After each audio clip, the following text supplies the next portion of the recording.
So, because we already booked for. 10 years ago, a round trip. So. To the North Shore. Yeah. Okay, we're a go. Well, doesn't matter if I do, because I get kicked anyway. Okay. All right. Thanks. Call the meeting to order. And so David is running just a few minutes behind, so he'll join us. He's wrapping up practice over Can you Rick put that Cutler. up his section? first grade girls playing basketball. So God bless them. One of them being mine. All right. So we've got 6 departments this evening. We've got a similar number tomorrow. Where did you go, agenda?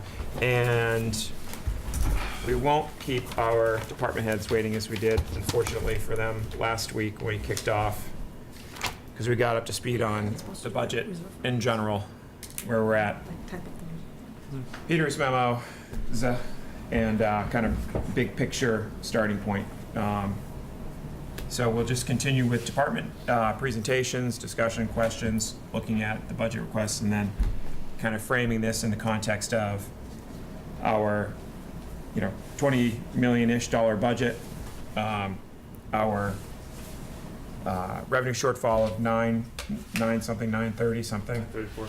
If it's in the all-in package with the schools, with the level services plus on the town side, that massive budget gap. So we think about framing potentially level services budget, potentially additional pieces, and so on. So we cover that in great detail. So I say we,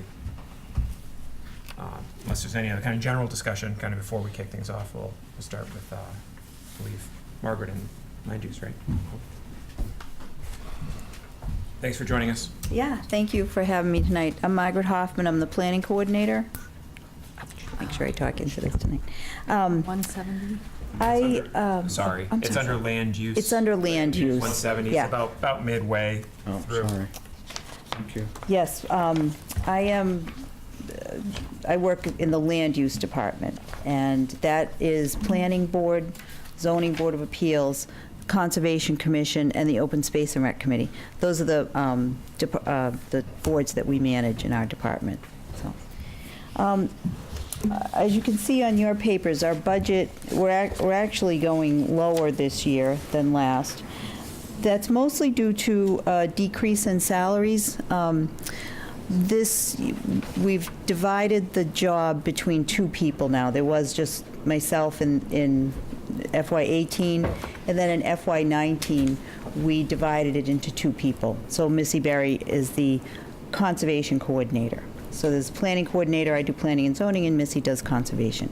So there's a slight decrease in salary because of that. Let me just see, our expense request is a little bit higher by about 4, I'm sorry, let me grab my correct paper here. Yeah, there we go. So we've asked for an increase of about $480 to our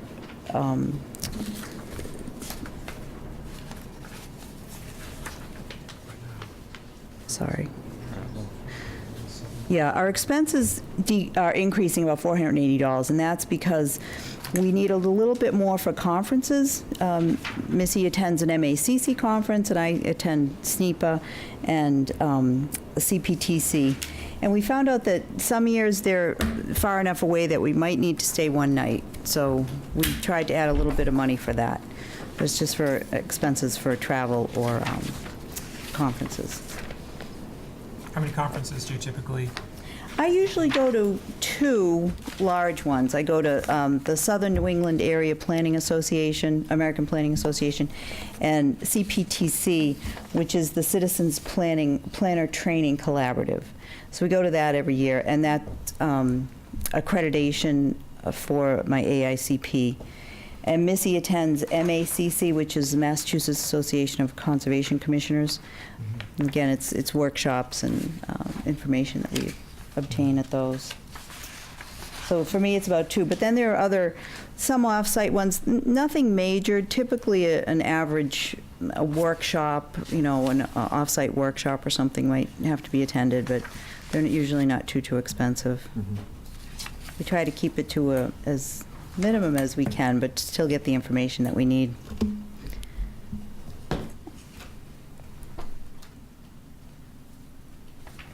I think that's about it. I don't know if anyone has questions, or?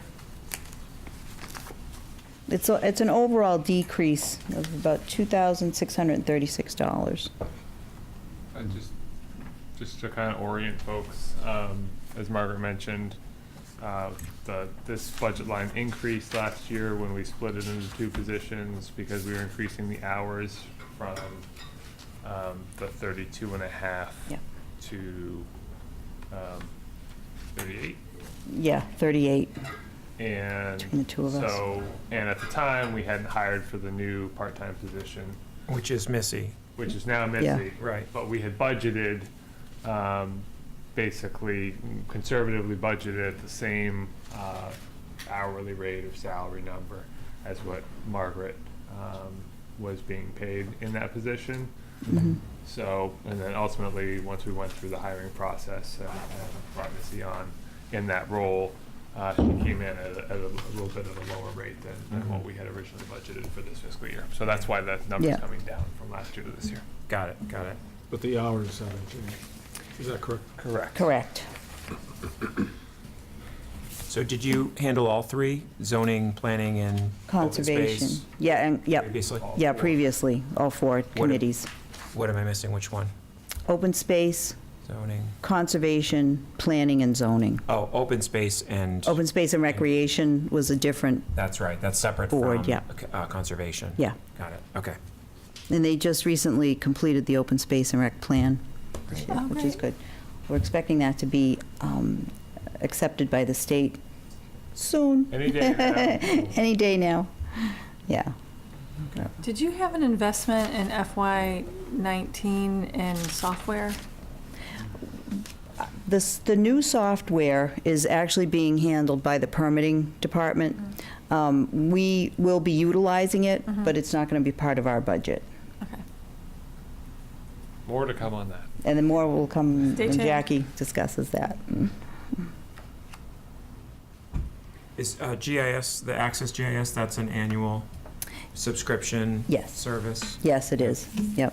We, our office is pretty much the only office that uses it. Mhm. Any alternatives to it, or is that the standard? Is that the norm? There really isn't. Yeah, it's about the only one that you can use with other, like with the permitting software, with our online, our website, the mapping on our website. You have to have GIS to manage that. Right, right.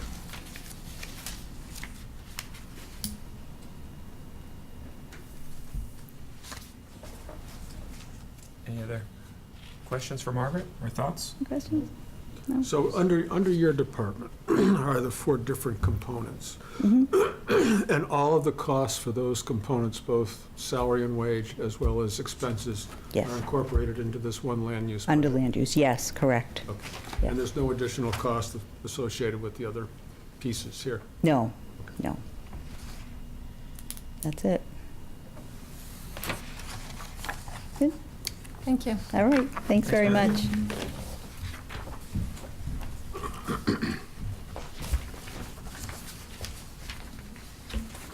What's next?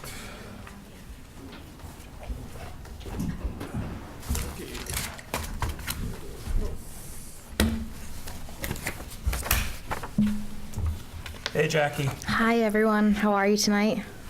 Good, thanks. We need to find our tab. It's good. It's just 5:10 tonight. 5:10? A little bit of a change to the routine with me, as permitting is now a joint department, and I'll be seeing you with my complimentary department head from Hamilton on February 6th after the library and the rec and all of that other wonderful joint programming. Yeah. Right. We will be seeing you then for that part of my world.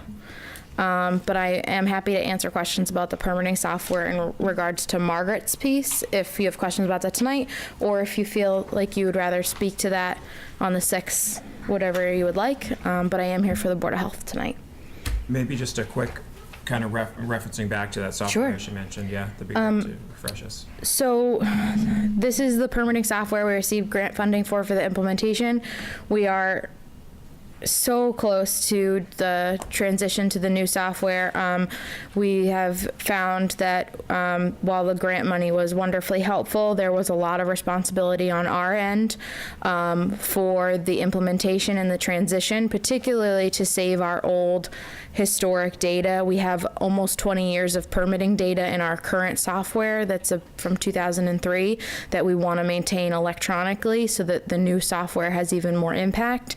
So it's been the transition of that data and the some of the assessors data. Obviously, there's been a lot of updates to the assessors data right in the middle. Their reval process ended up being right in the middle of our permitting process. So we actually delayed a little on some of that data being transferred so that it could be more up to date and accurate for when we launch. So coming along very shortly, we're setting up training with all of our inspectors over the next few weeks for the mobile app and for the citizen portal. But that permitting software will do permitting for our building department, our land use department, Hamilton's building department, and Hamilton's land use department. So, you know, I wear multiple hats, special projects and permitting. And so had a discussion with Margaret kind of through this year's budget process and the fact that we have a joint agreement with Hamilton for the shared inspectional services program. It makes sense to include the entirety of the permitting software for all 4 of those departments in that joint budget so that as part of the IMA reconciliation process with us billing Hamilton for their share, rather than having to bill a small part of the land use budget to them as well, that entire permitting cost is in my budget and we'll be billing their land use and permitting office. It just, I think, made a little more sense in terms of, you know, you go through a process of writing an IMA and now you're kind of living the life of what the IMA looks like and implementing it practically. And I think to me, I did do some of the early billing to Hamilton for our assessment this year after Leslie had left and before Patty had started.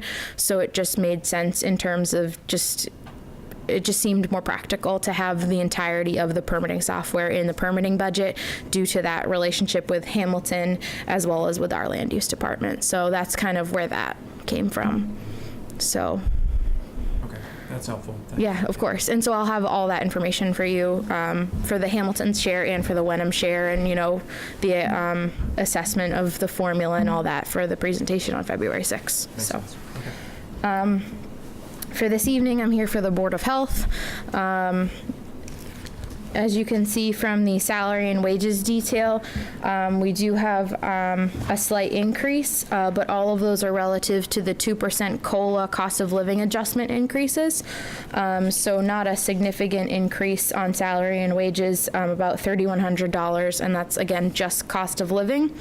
The only exception to that, if you'll recall, I did come to see the FinCom I think December now, where I requested a request for a request fund transfer for fiscal 19 for part 1 of a salary increase for the assistant health agent position.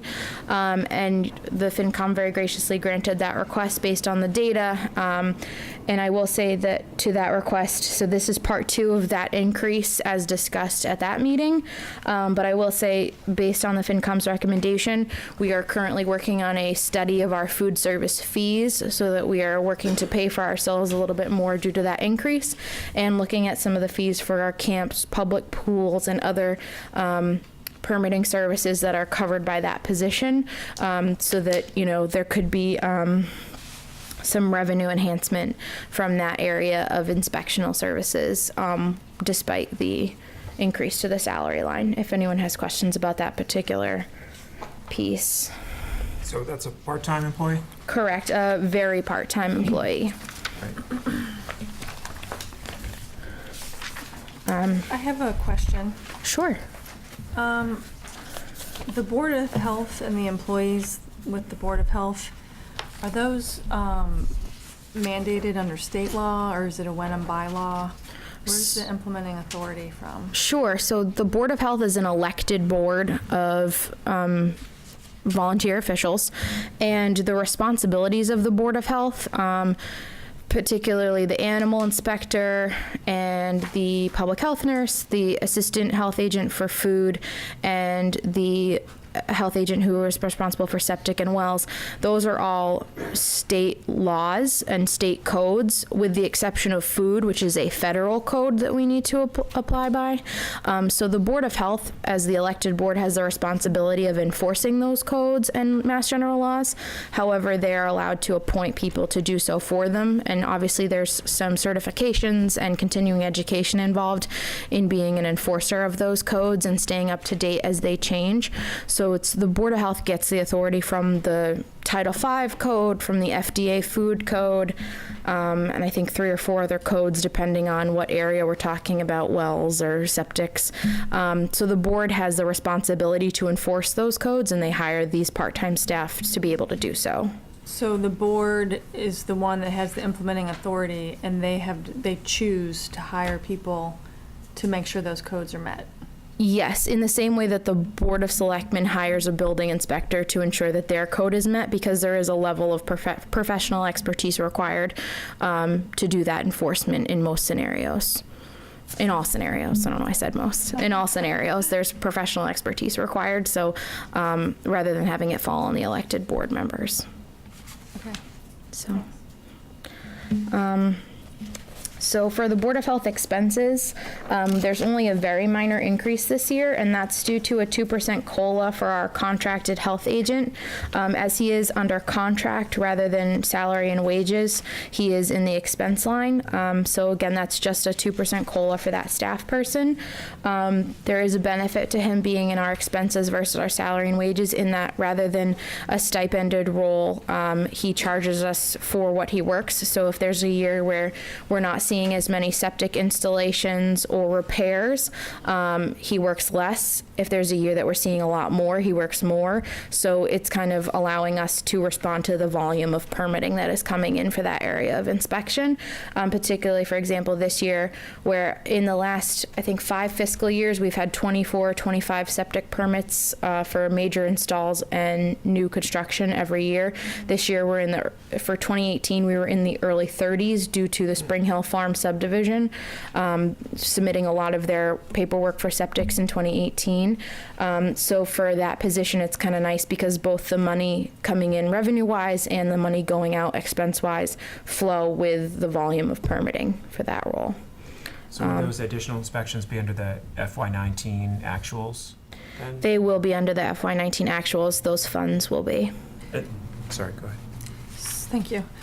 So there's more fluctuation with the health agent's workload than there is, say, for the assistant health agent? I would Why it makes sense to have him as a consultant and. Correct. There's more fluctuations when we have a large-scale project such as a subdivision, and I think we're in a time where, you know, since you've been on the FinCom and most of this group have been here, we've been in this process of these subdivisions coming down the line and a lot of growing and growing and growing. And at some point, those subdivisions and those larger scale projects like Wenham Pines and Spring Hill Farm will be complete, and we'll see those numbers start to go down a little. I will say consistently, we do have 24, 25 new construction or repairs every year that keep that health agent busy. But it's in a particular year like this where we've had quite a few new single family homes that take up a little more time than the repairs, and then the subdivision, the installation of a full system at Wenham Pines that is shared with all the units. So it's been a little busier this year to respond to that. But I would say it is fair to say that he responds to the volume of what's coming in. The volume's been consistent, but it's on the uptick right now. So. And I maybe should know this, but I don't. So specifically, what is he doing with the septic systems? Because we have Sure. septic inspections. Yeah, no, So what aspect Yeah, of course. of the septic systems is he So, advising in? So say you have a new lot that you've bought and you're very excited to build a new home to your exact specifications here in Wenham. Very exciting stuff. So the first step that the health agent gets involved in is that we approve soil testing that happens on any lot in Wenham. And that's when they dig into the ground and they check out the soils to see if that has perkability for having a septic system. And then, so the health agent is overseeing that testing and then reviewing the soil suitability report submitted by the engineer to ensure it's correct, to ensure that the town's checking on what they're doing, that they're submitting proper documentation under the Title V code.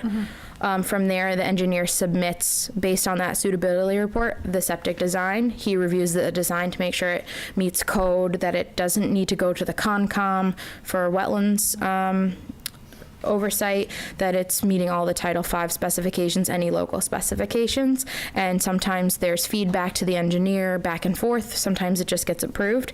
Then when the system gets put in the ground, there's multiple inspection points.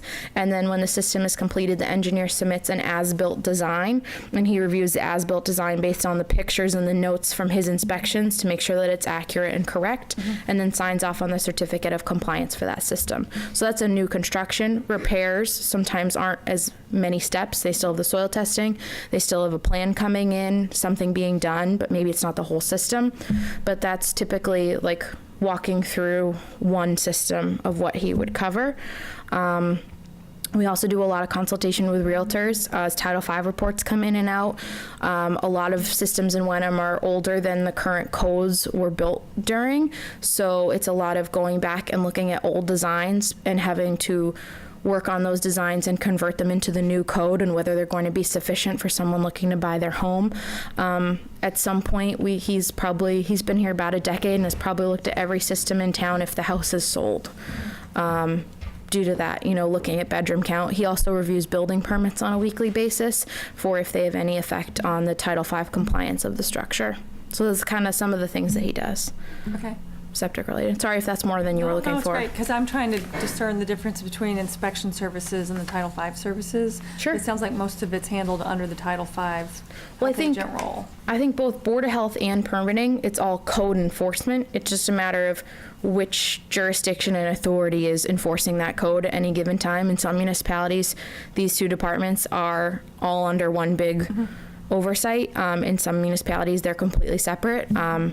I think with the exception of the public health nurse, they're doing the same type of work as the inspectors in the building department. It's just a matter that they have a different code, a public health code versus a building code. Okay, no, thank you for clarifying that. Yeah, of course, happy to.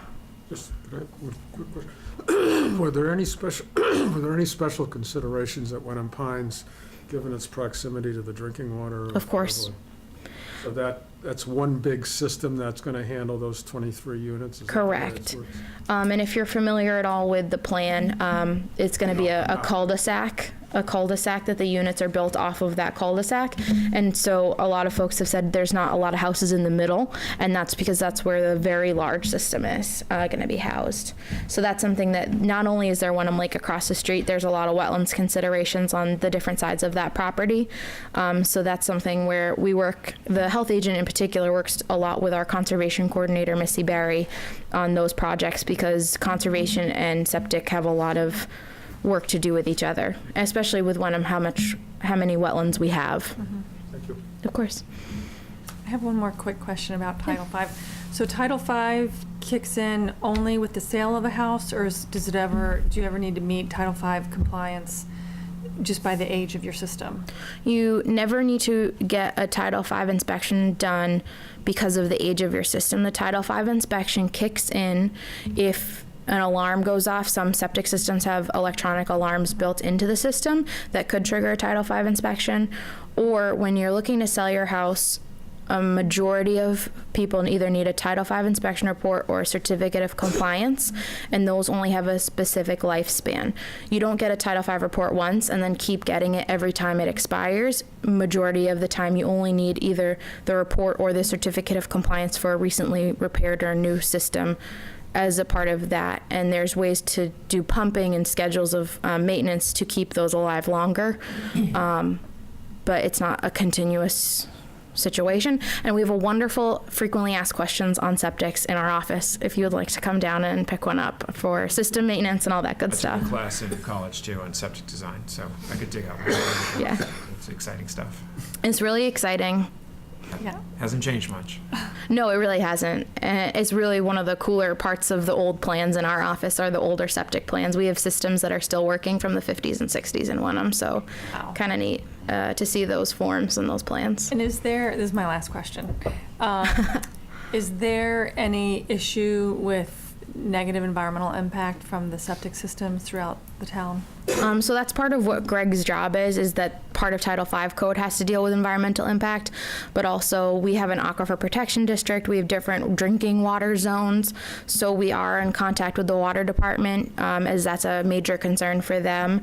But that's something where Greg is working with the water department and the Conservation Commission to make sure that those bylaws, both state laws and local bylaws, are maintained for those types of issues. So in a proactive way to prevent issues from happening, or is there ever, problems that arise? Sometimes the system's failing and it has to be dealt with. It's an emergency situation. And that's when we work really hard with the homeowner and their engineer or their installer to turn around the permit process faster so that they can address that situation in a timely manner. I will say we are very excited.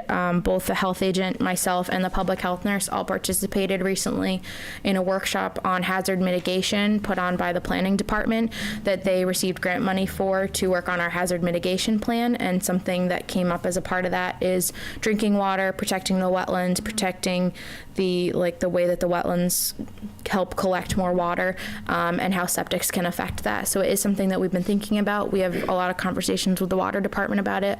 There isn't really a preventative project going on, but it's something that's on our minds and is being something we definitely, at my discussion group, had talked about during the hazard mitigation planning process, because that it could be a significant hazard given all the changes to topography and groundwater and all that.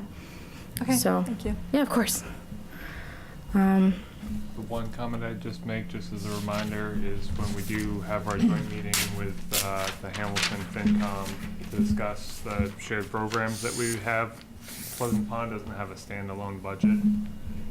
There are elements of it interspersed throughout. So police has lifeguards and expenses. The testing is under the Board of Health expense, just over $1,000. Yeah, I think I saw that. And they pay their share of that back to the town as part of the agreement that we have. Is that split on passes issued or something like that? 3-year rolling average of We love passes that have been sold. Okay. Yep. Cool. So we don't cover that next week? We do in the joint meeting. Okay. Yep, On the that's 6th. a short conversation. Short relative one. to Yeah. the library Jackie will cover and inspection Yeah. service and so forth. So, Great. yeah. Yep. Okay. And so how does the health agent get paid then? Like, is it just as you go? for So inspection? what he does is he tracks his weekly time Yep. and then submits a monthly invoice to the Board of Health, and that gets paid through the accounts payable system. Got it. Cut him a check monthly. Got it.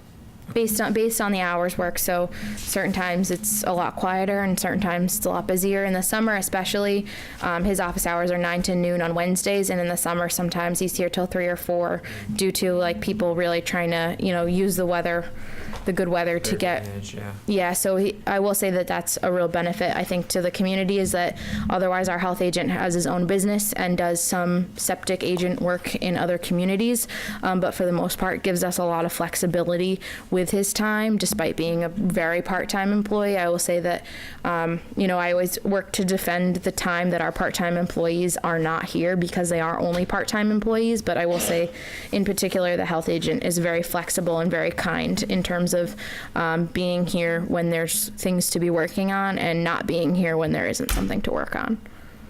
So the only thing I'll say is that I recall the camps were kind of crushing us on the inspections, so. That's one of the fees that we'll be addressing. We have a new intern in the permitting office that started this week, and that was project number 1, is getting to look at we did some data collection on Board of Health fees when I first started here, but it's really difficult because there's a lot of change happening in inspectional services across the state and even in the region with Board of Health too. So we're getting those new data figures of what other folks are charging for those areas of inspection. Our assistant health agent is the assistant public health director in Marblehead, so we're getting some good feedback from them because they're a much larger department with some full-time staff, but we're also using our intern capacity to do a little homework on that and see where other people are, so that we can have both that kind of comparable communities discussion as well as that internal equity discussion. Right. Makes sense. Yeah, Thank you. of course. Any other questions for Jackie? Thank you. Thank you all. Thanks, Jackie.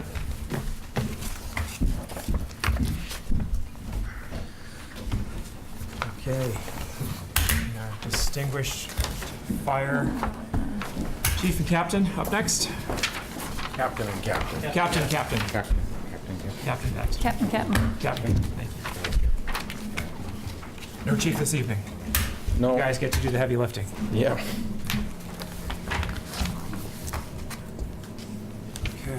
Make the cut here.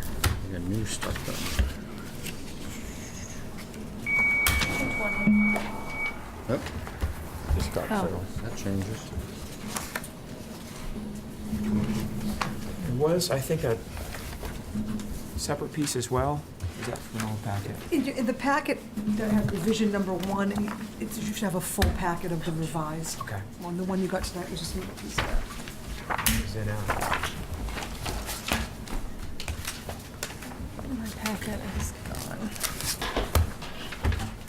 dragging a minute, staring you in the face. The one from last week, though. Yeah, in the packet last week, there was a packet that said revision number 1, they're all in there. So ditch the old packet, replace it with the new packet? The one that was in the binder originally is old.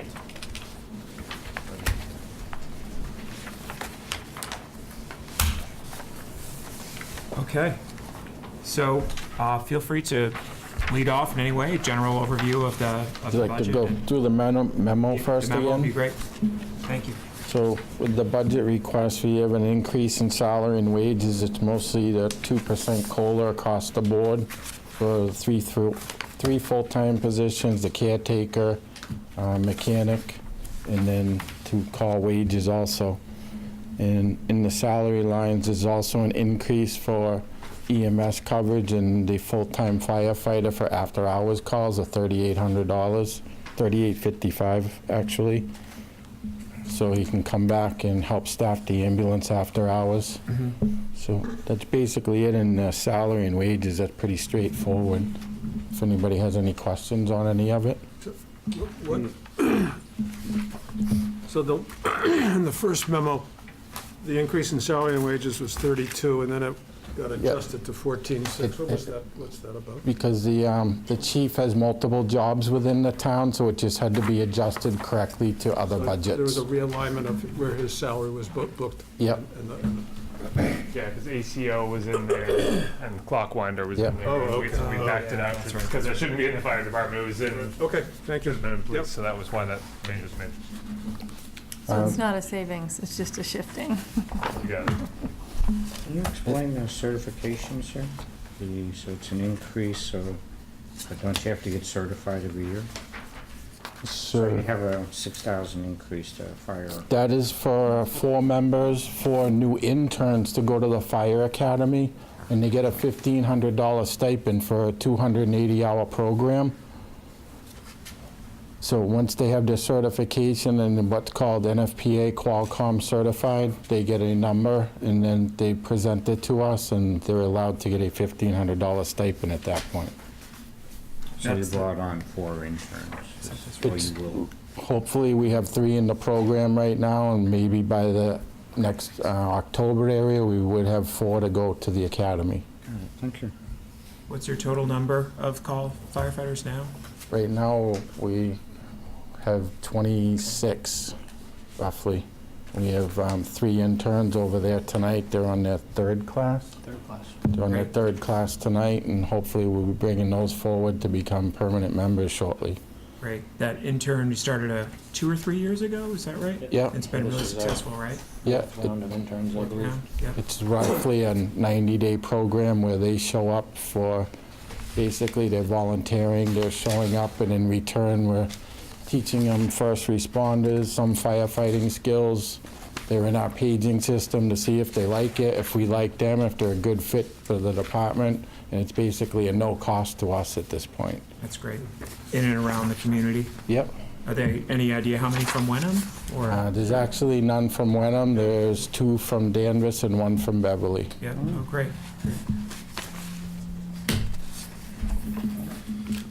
So the increase in expenses of the $7,800, that's basically tied back to the rec the dispatch center, and some increased expenses that have been pushed back on us. What, Go ahead. sorry, that shift in expenses from rec to Wenham Fire? Yeah, well, Wenham Fire, we're actually, the expenses are for both police and fire, but we just put it into our one budget, so it's being tracked one way. Okay. And that's things like phone lines, fire alarm systems, stuff like that for our connectivity for radios, things like that. So these were costs that were originally absorbed by the rec when we came in the door. They promised us everything in the kitchen sink.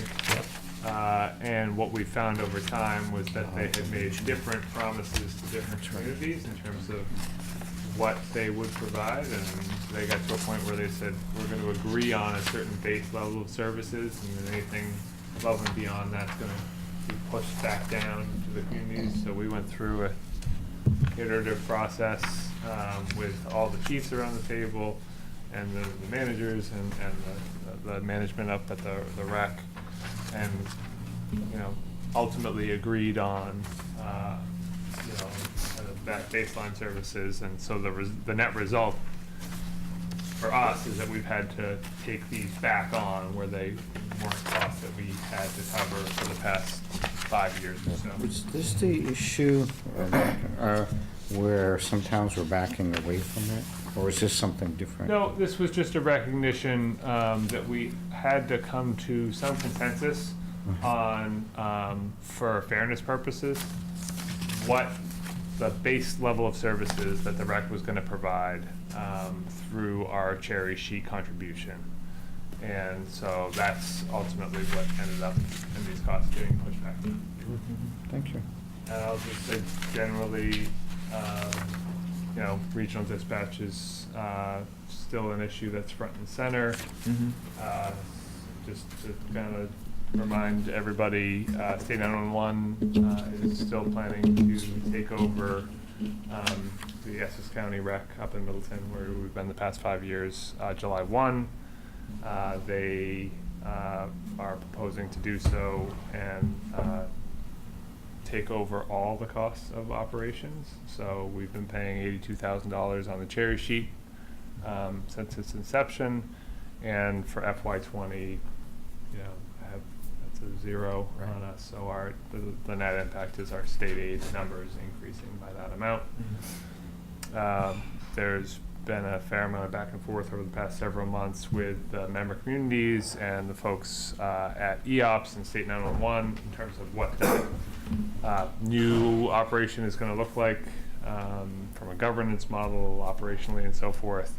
So we had a meeting this morning, actually, again, with all those folks in the Sheriff's Department, and are getting close to having a finalized version of a new IMA,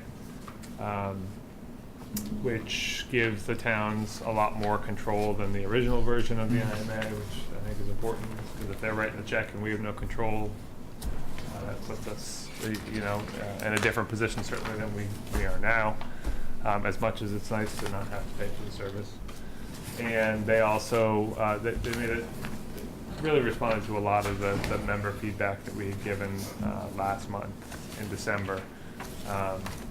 And also will allow us an opt-out provision both in the first couple of years and then after 5 years if we want to go elsewhere. So that is what's been working on that track. Parallel track, as you remember, we allocated just under $10,000 to do a feasibility study to look at our other options, Danvers and Hamilton. I would expect to have a final report from the folks at MRI in the next week or so. And right now, a full status update is planned to be discussed at the Selectmen's meeting on February 12th. Because we're going to have to make a decision sooner than later. I expect we're going to have a deadline somewhere around the end of March from the state to decide up or down if we're going to stay in for next fiscal year. And given all that would have to be done to go to either Hamilton or Danvers, I expect that we'll probably stay in at least for the first time 2 being, years. Yeah. The question is whether we continue to look at our options in those 2 other locations based on the findings from the report and recommendations and the cost impact. Right. So more to come on that, but that's kind of just to let everybody know where things are at on that front. Thank you. Did they address shared frequencies as a concern of our So there public was- safety and there- other communities? Yeah, so there's, Or is that a non-starter? as you might imagine, there is some language about shared frequencies in the IMA. There was some more discussion around the table on that today. I think we'll see what the state finally ends up putting there in terms of language. What's in there now, and I'll call it version 2, is talking about generally about moving to shared frequencies, not any specificity on the number of shared frequencies. So whether we would be with one other department or 3 other departments, that's open-ended. And saying that it would be done within 3 years, but there's, basically opt-out language that says, unless, all the parties can't necessarily agree on what that looks like and the timing. So it's not a hard 3-year deadline. It's a aspirational 3-year deadline. And it specifically does talk about the fact that the member communities would be involved in that decision-making process about when and how and all of kind of the logistical concerns and considerations that would have to be addressed as part of that process. So it's in there, but it's not prescriptive, and that there's some flexibility as we go along. Thanks. But that's remains a concern from the public safety folks, certainly. Is this a point where I can ask about the ambulance program? I'll be blunt. Is it making any money? Yes, I think our original projections, were on the order of $175,000 plus or minus. Mm-hmm. We've had now, it's, started in March, but it's been, the billing is obviously lagging a good Yeah. amount behind. Yep. But generally speaking, what we have seen in terms of revenues coming in are in line with our projections. And I'm sure the captain would be able to answer any specific questions. We're actually planning, we did give an update to the captain and the chief gave an update to the Board of Selectmen in early October. I want to say a six-month check-in.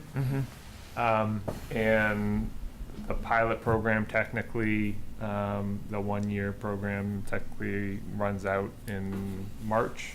Yeah. But we recognize that realistically, in order to, make decisions around the FY20 budget, that has to happen sooner than later. So they're going to be back in for an update to the board at their February 12th meeting too, to kind of let everybody know level of service, response times, expenses, and. I think it's being close to self-sustaining.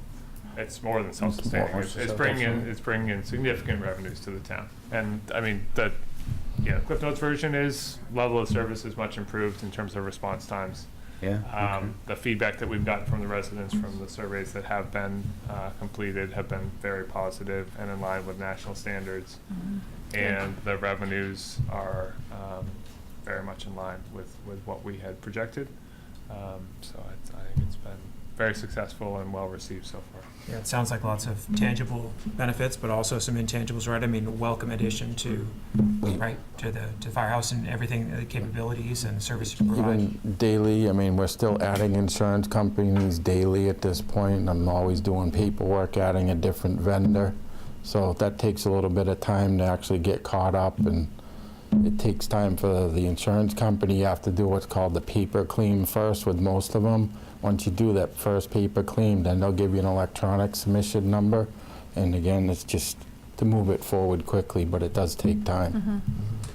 I think I asked this last year, but we contract out the billing for the, Yes, we do. It's Yeah. Pro EMS, and they offer us many services, like Peter just said. it's a third party doing the evaluations for us.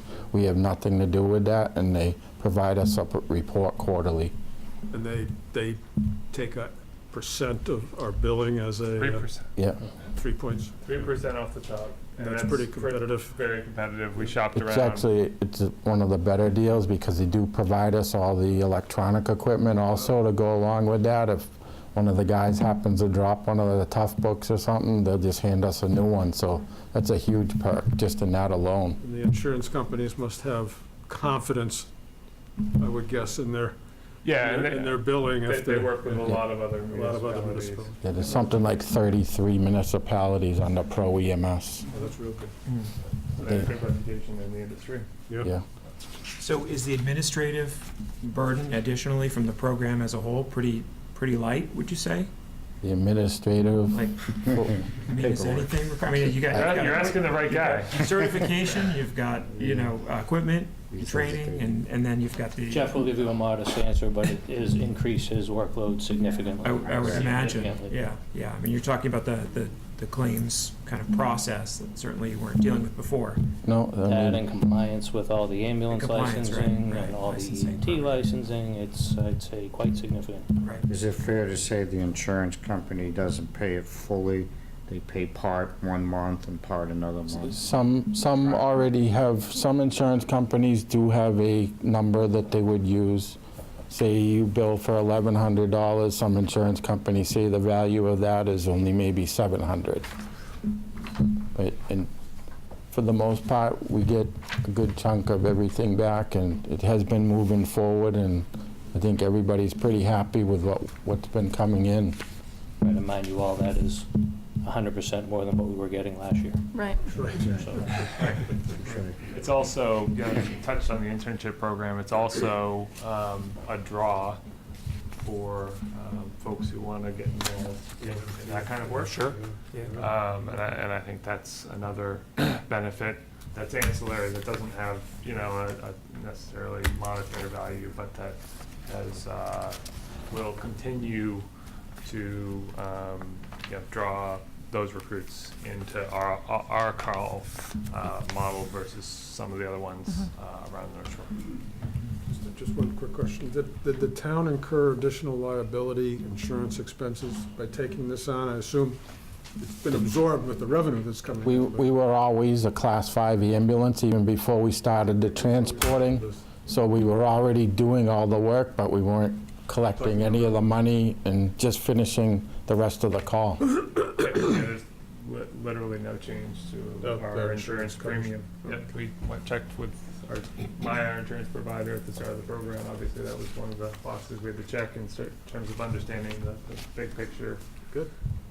So, And how is the truck holding up?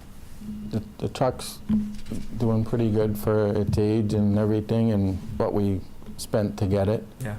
It is gonna have to have some few repairs. I did bring it to have a quick estimate done today, but that's expected. Right. It's been running for a year, basically, with just an oil change at this point, but put a little money into it, and it's gonna Yeah. last us another year and a half, 2 years at the very least. Right. And of course, I don't know, you'll get into this more as you report on the program and update with BOS, and we'll look forward to that, but we could even have more than one, of course. Absolutely. Right? yeah, that's something we talked about in the capital plan not next year, but perhaps the following year, is we keep, presumably at this point, keep the one that we have and use it as a backup. We'll be able to sell it for what we paid for it. Having a second one's pretty important, because if, that one has to leave for 2 days for service, now we have to have Cataldo come in and be our primary, and we're basically not in service anymore. As a backup, right? And so if you have a backup and something goes down for repairs, it would certainly be nice to, have a linear exchange and no interruption of service from our end. Right. And also in the future, you might ALS move to that as well, right? Do we still? That could be down the road, or take baby steps and go to advanced care first, and then go to ALS. A ways down the road. Yeah. I'll just leave it at that. Okay. Yeah, I mean, for the most part, there are just really a handful of ALS calls in a month. Fair enough. That's the way we in want it. town, and as Yeah. long as Cataldo's willing to provide that service at no cost, which We're they not are. looking to jump into that business. Yeah, exactly. They've got the scalability to handle it and are willing to provide it, so it's probably, value-wise, not even close to what BLS. To what BLS provides. Cataldo Atlantic's been a huge asset to us through the whole start of this program. Yeah, They really have. they've been helpful. I'm sure you've learned a lot from them as well. We have a couple guys that work there. Both myself and Dan came from the Lions that was bought out by Atlantic, so we have many years' experience. Great. Well, we let you get through salary and wages before getting to talking about the rec and the ambulance program, which we love. Should we move on to the capital piece? Yeah, the capital would be for, we technically have 4 SCBA packs that need to be replaced. There will be, round out everything that will be out of compliance. So we're asking for 2 out of this budget year and then 2 the following year to bring us back up, because they will be out of compliance due to date and other NFPA certifications. Could you, just for the uninformed, explain SCBA packs and? SCBA is what our life support, our breathing apparatus, so when we go into a fire, Okay, that, the gas, the tanks and, yes, there's new standards out that we've replaced most of the packs at this point, but we have 4 left that we're still good to be able to hold on till now, and now they are gonna be coming out of compliance, so we have 4 left. How many total you have? We'll have 23 total. 23, okay. So there's a spot on each truck. Each seat in the truck gets yeah. one, plus the driver. So every truck and every member that's on an apparatus piece will be protected.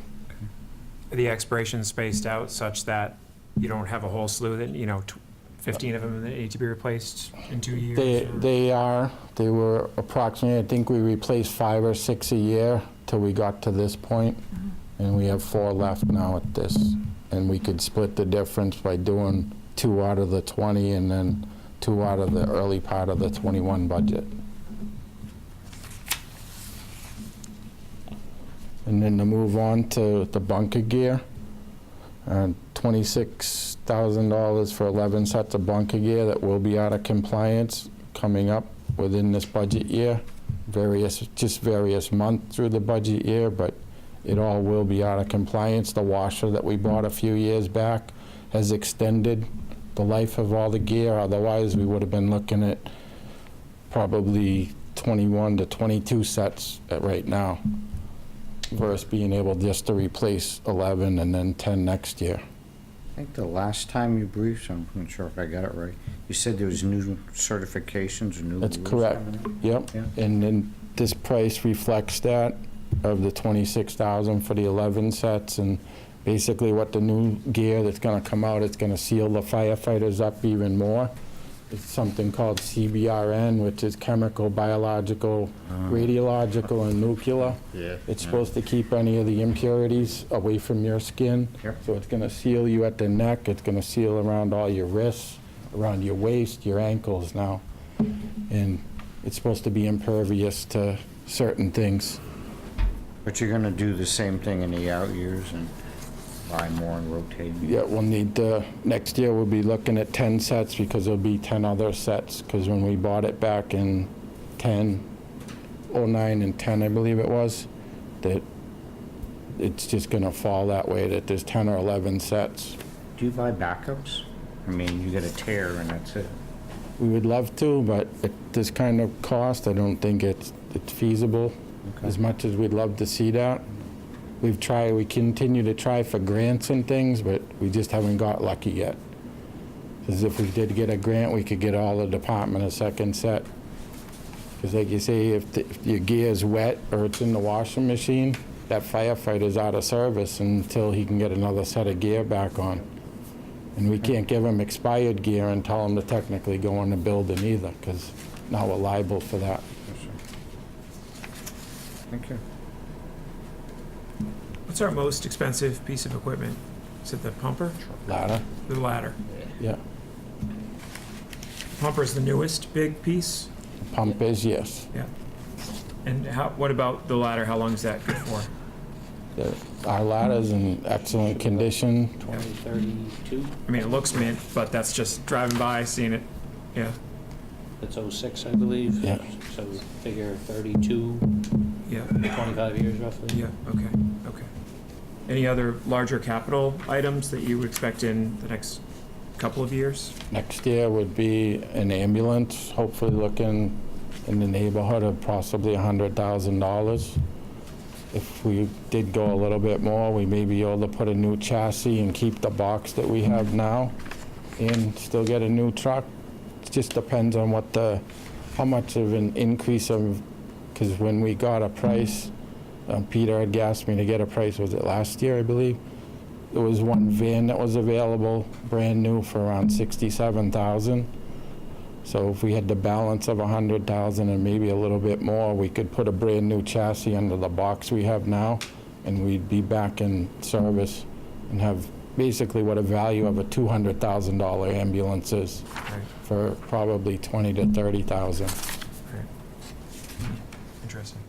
I have a question on your 2% increase on energy services. The rate go up, the usage go up? I think it's been a little bit of the usage, and the rate definitely has gone up. Are we talking electrical, or are we talking? We have National Grid gas for 2 different services, one the generator, and then our building is run on, and there's been a small increase to that. There's been an increase to electricity also. But we based that off the actuals that we had now and how much it had gone up. I have a couple questions. How is the, under expenses, the SCBA line of 6,000 related to the capital request? Is the SCBA, is that just maintaining them? That's maintaining existing them, ones? yes, it's very costly. Anytime like a tank goes out of service or something and they have to do service, it has to be recertified to be put back in service.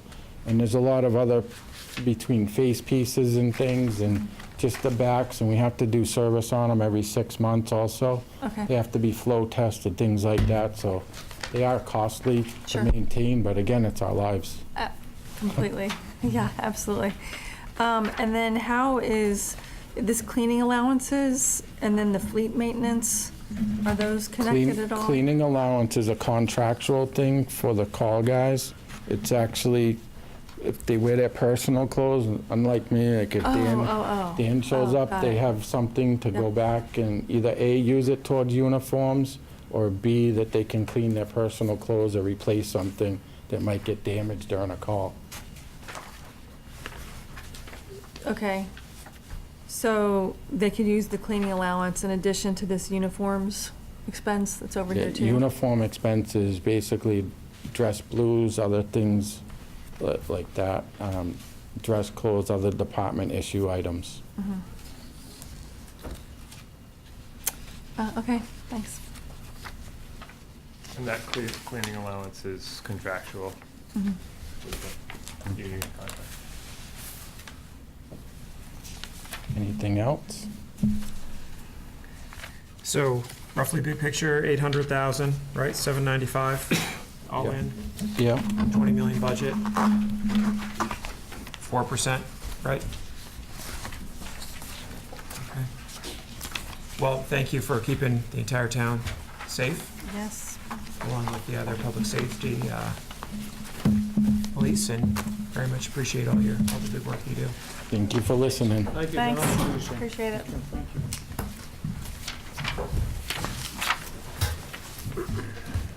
Is there an updated, for fire, with the revised salary, the last page that has, it's the side-by-side FY16 through FY20? Yeah.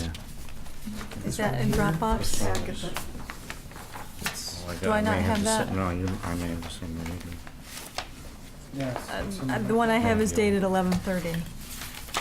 Is there an updated one? Mine's 11:30 as well. I don't think they're, Because it has the old salary. oh, right. And it I would can just, get that to you, I thought it was in this packet. is that in the Dropbox? I just haven't gone to Dropbox lately. So it could be me. Yeah. Check it, tell the date this was, I think. Yeah, no, I've got the same thing. Yeah. I think, Dropbox is good, but you gotta play around with it. You have to, the different, it'll show all the icons of the files, and if you click it, it'll show the list, which I think makes more sense. Yeah. It's better than trying to email attachments. You should have it, because I think I gave it in the big packet I gave you last week that had all the catch-up. It said revision packet number 1, just because I have it, so I'm assuming, Still says 18 at the bottom. I can't tell what mine says because it's. Uh, I'll send it to you tomorrow. No, I don't, I'm not finding that All with an right. updated one. Okay. Okay. Jim, Okay. thanks for joining us. Thank you, Alex. How is everybody tonight? Great, how are you? Good, good. Oh, happy belated birthday. Yeah, thank you, Happy birthday. thank you. Big one, 65. Oh, But who's counting? I got my Medicare card right here. All set. So, 541. 541.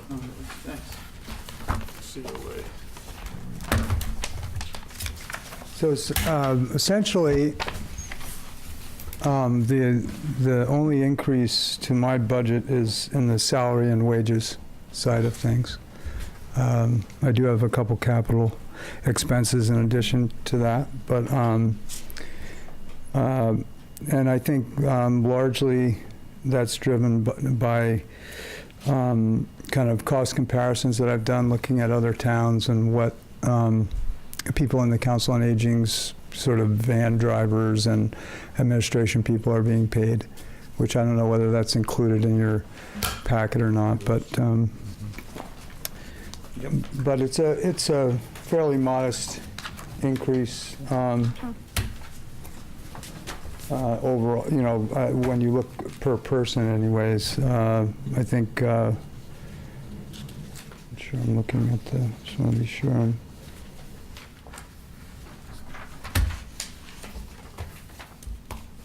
Top two tables, right? Wenham proposed and Wenham current for Yeah, dispatch. So you have 3 drivers? I have 2 drivers. I keep them split. So one driver does Monday and Friday, and the other does Tuesday, Wednesday, Thursday. In the past, I've had one do Monday and one do Friday, and sort of keep that option open because, the person who does that now is, basically coming, off a weekend to work on a Monday and works on a Friday. So whatever. In the past, I've had 3.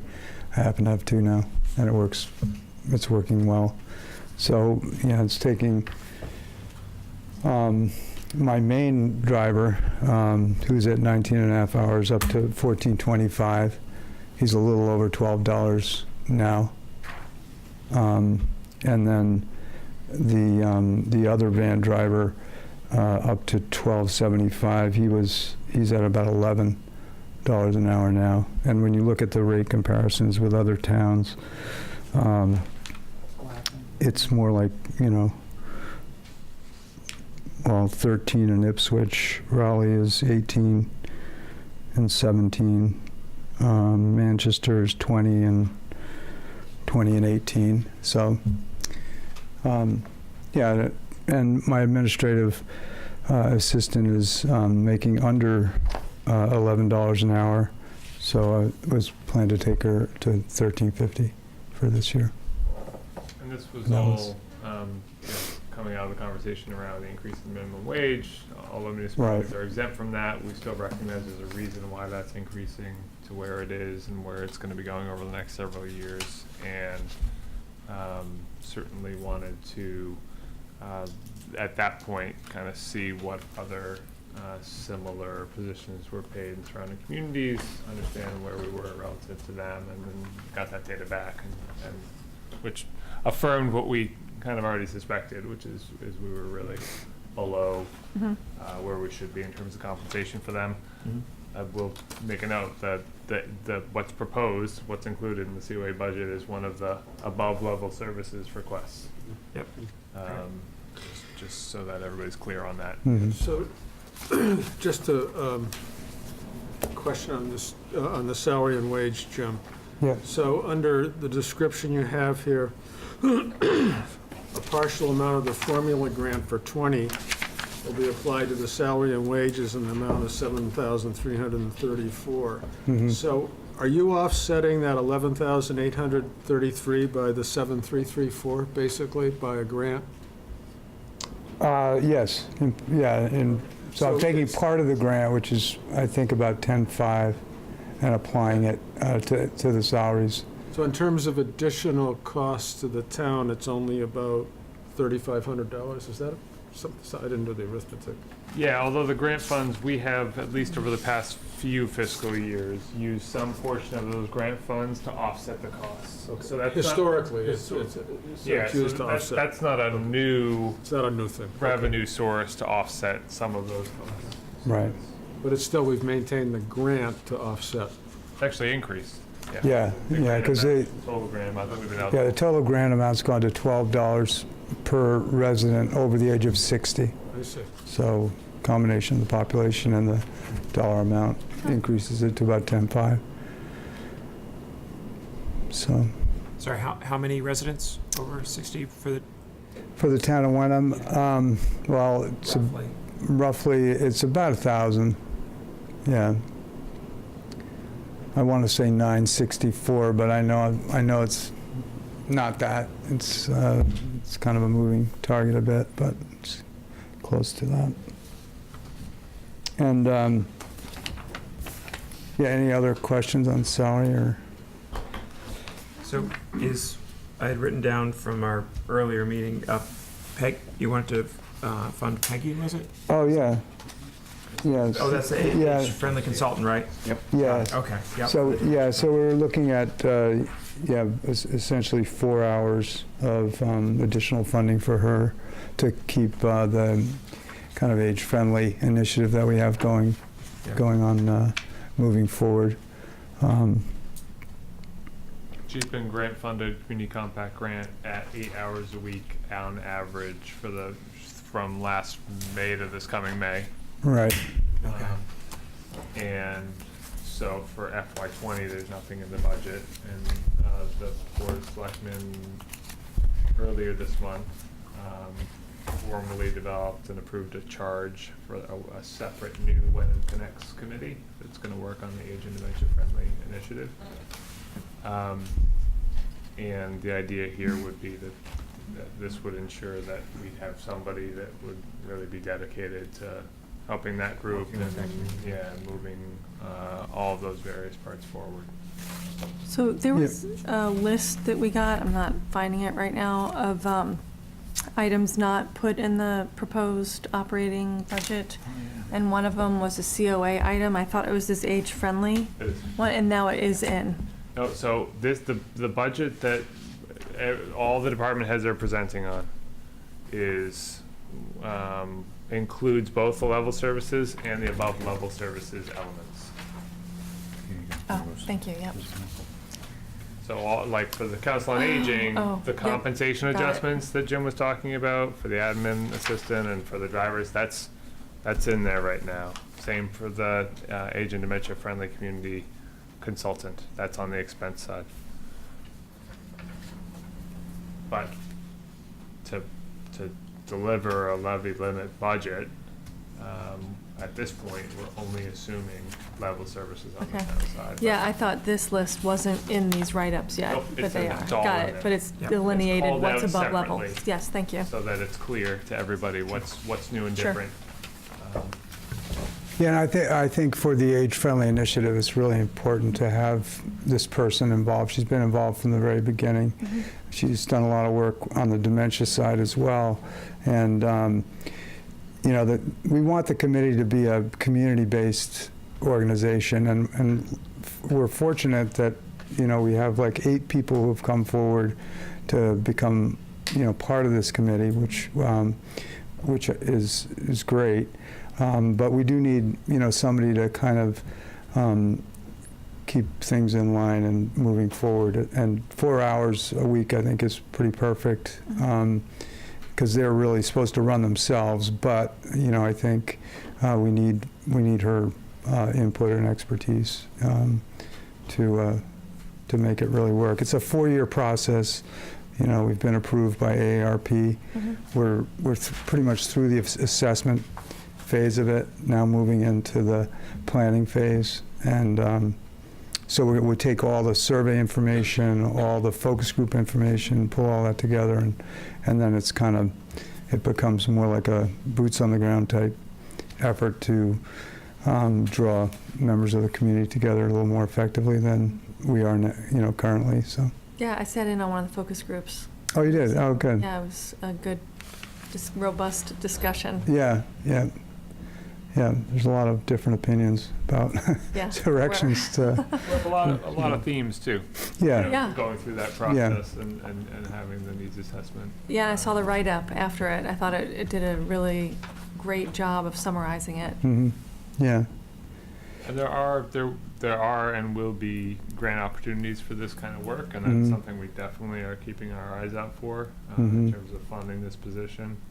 But that isn't likely to, you know, line up perfectly with the fiscal year, and there's no guarantee, and it's becoming more competitive by the week, I think, in terms of other communities jumping in and getting involved in this initiative. It's really gained a lot of steam. There were the 2 separate workshops at the MMA annual conference a couple weeks ago, specifically around these kind of programs. So it's definitely getting a lot of traction, and we're kind of on the leading edge of it, but it's just, you know, can't say if we're going to be able to secure grant funding for the position. I attended the meeting about a week and a half ago, just to get a sense of the organization, and Peggy Cahill, she's very great energy, very knowledgeable, I think has advanced training in geriatrics and community organization around geriatrics and the senior citizens in the community. It was really very, very good. She's a nice style and nice leadership to push this along. Yeah, I think it's going to be important just going forward. You know, this whole initiative is going to be really helpful to the older patrons and or residents of Wenham. Hopefully draw things together, you know, in a way that has value, you know, beyond, you know, I don't know. So anyways. On the formula grant increase to 12 per resident, does that rate of increase, is it pretty standard rate of increase each year, or is that a bigger jump than normal? It's been moving up at, when I started 5 years ago, it was 9. And so it's gone, I went from 9 to 950, and then 10, 11, 12. So it's run pretty consistently upward, I think. I don't know if it's been, yeah, so I don't know where it's going from here, but.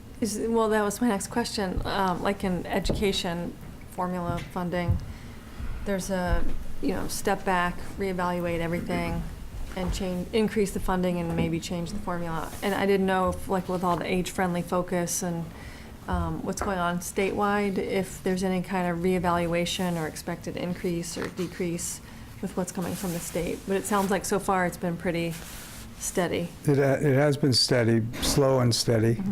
But yeah, I don't imagine it's because of the age-friendly initiative. That's gonna change the trajectory of those funds. It's relatively small dollars Yeah. for what the cost of, you know, providing services are from the COA. Yep. It's something, but it's, you know, it's really just kind of an incremental level of support.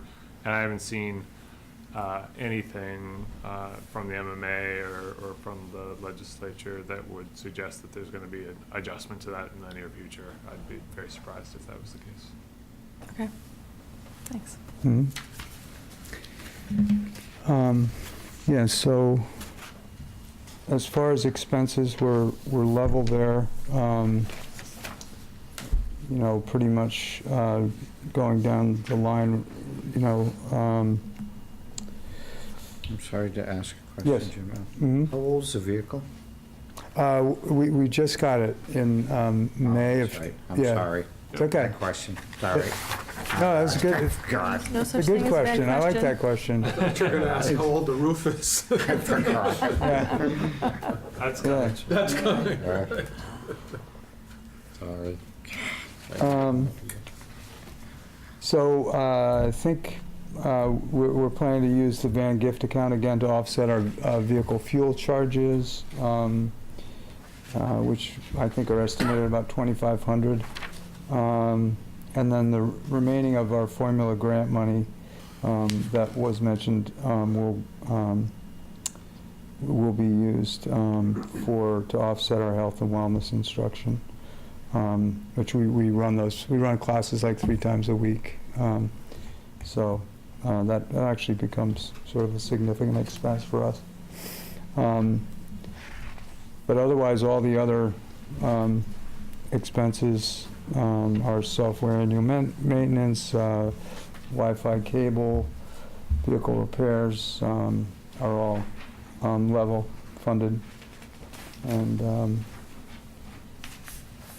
yeah, so that's, any questions on that? I have kind of a more general question. What percentage of the 60 and over population in Wenham would you say access your services?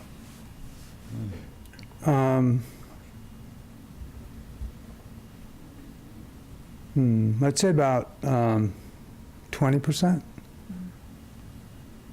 Yeah, I know you guys do other stuff where you do outreach to everyone, yeah, and communication to everyone, which Yeah. counts. Yeah. I just wasn't sure. yeah. I mean, I'd say right now it's about 20%. I think we are doing a lot more in the way of communicating with with residents via social media and email. We're developing that more and more.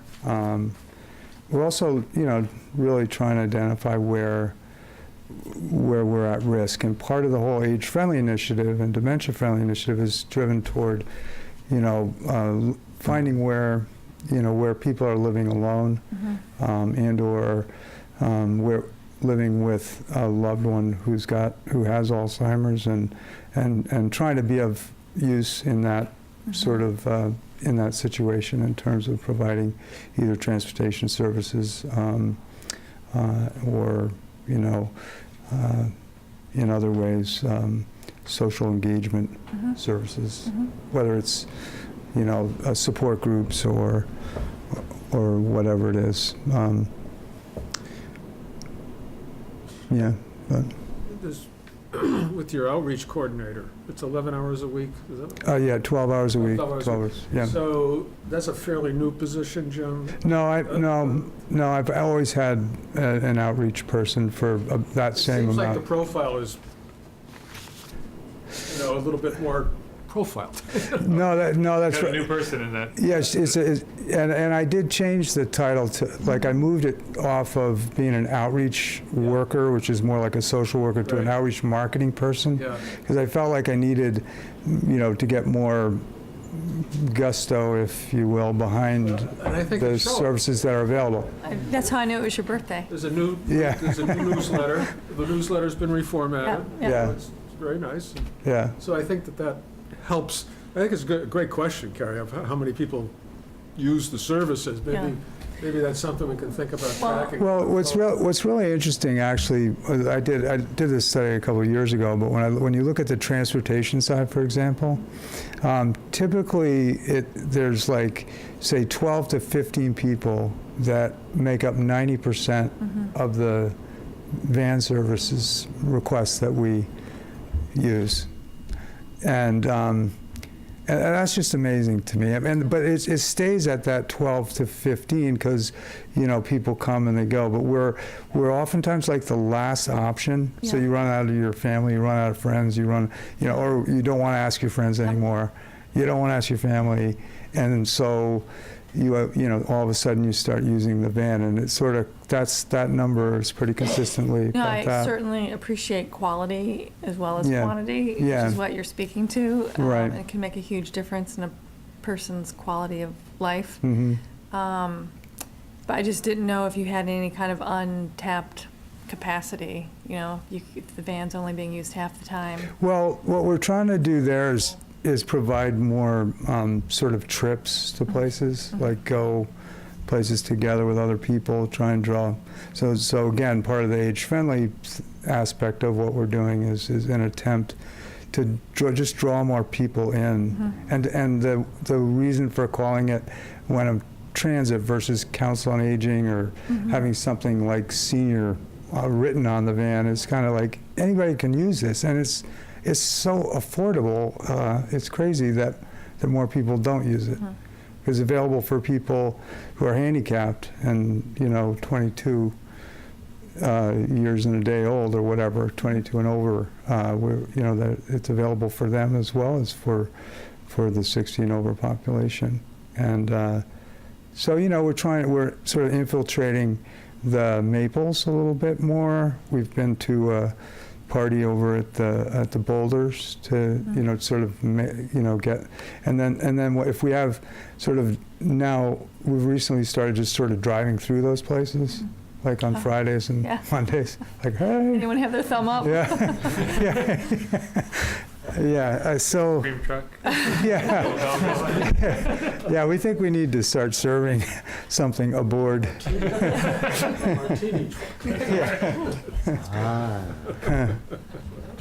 But yeah, it is a work in progress.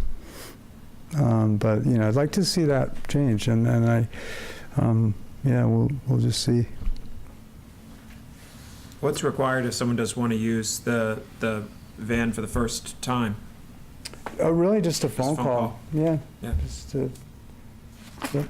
We ask for like 24 hours, but notice. But you know, we generally accommodate everybody. So.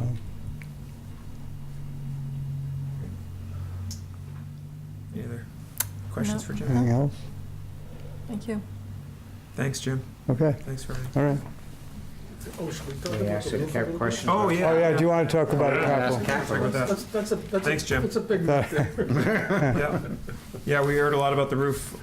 The roof. There's been a lot of roof talk. The roof is toast. The roof is toast. The roof is toast. toast. What That was was stated. my professional. Yeah. Yeah.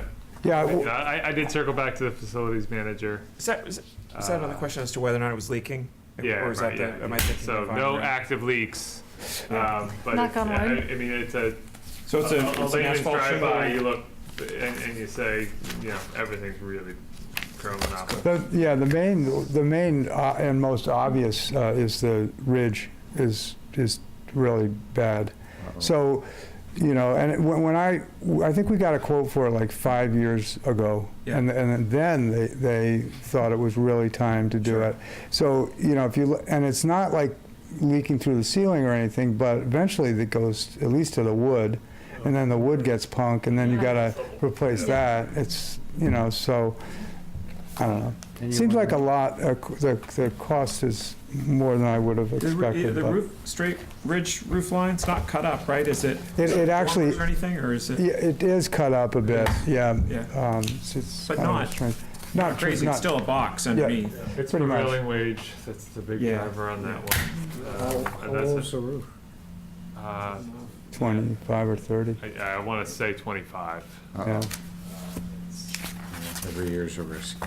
The CPA money, I was thinking that too.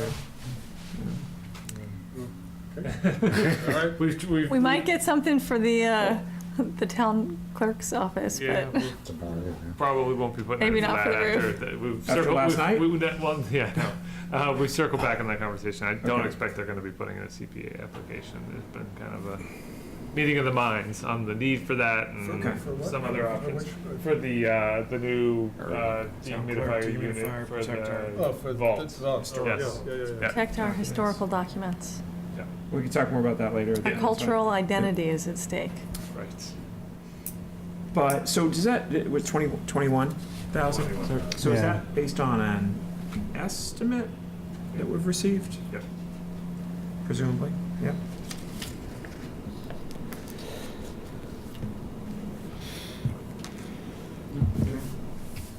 All right, great. Got it. Thank you all.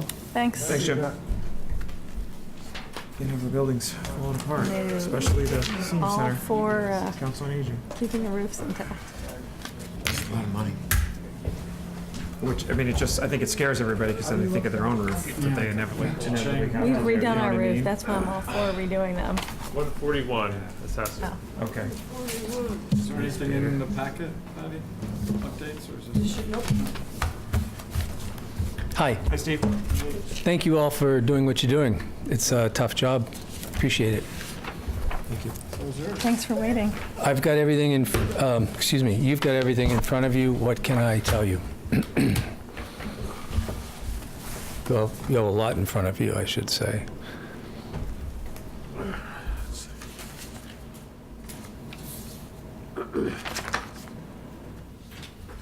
The only big difference is we're requesting reinstitution of a stipend for the Board of Assessors.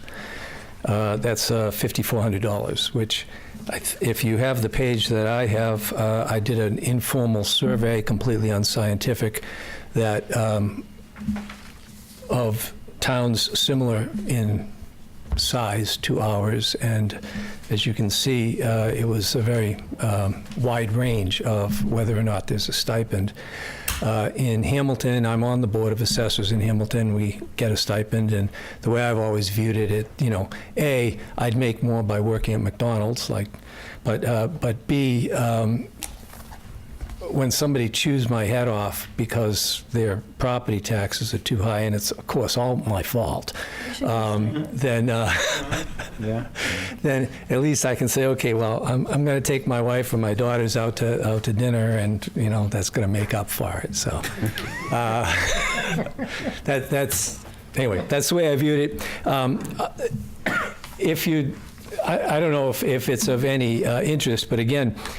Using Hamilton as an example, the total budget of the Hamilton Assessing Department is about $183,000, which, given the population of 7,764, comes out to be about $23.50 per head.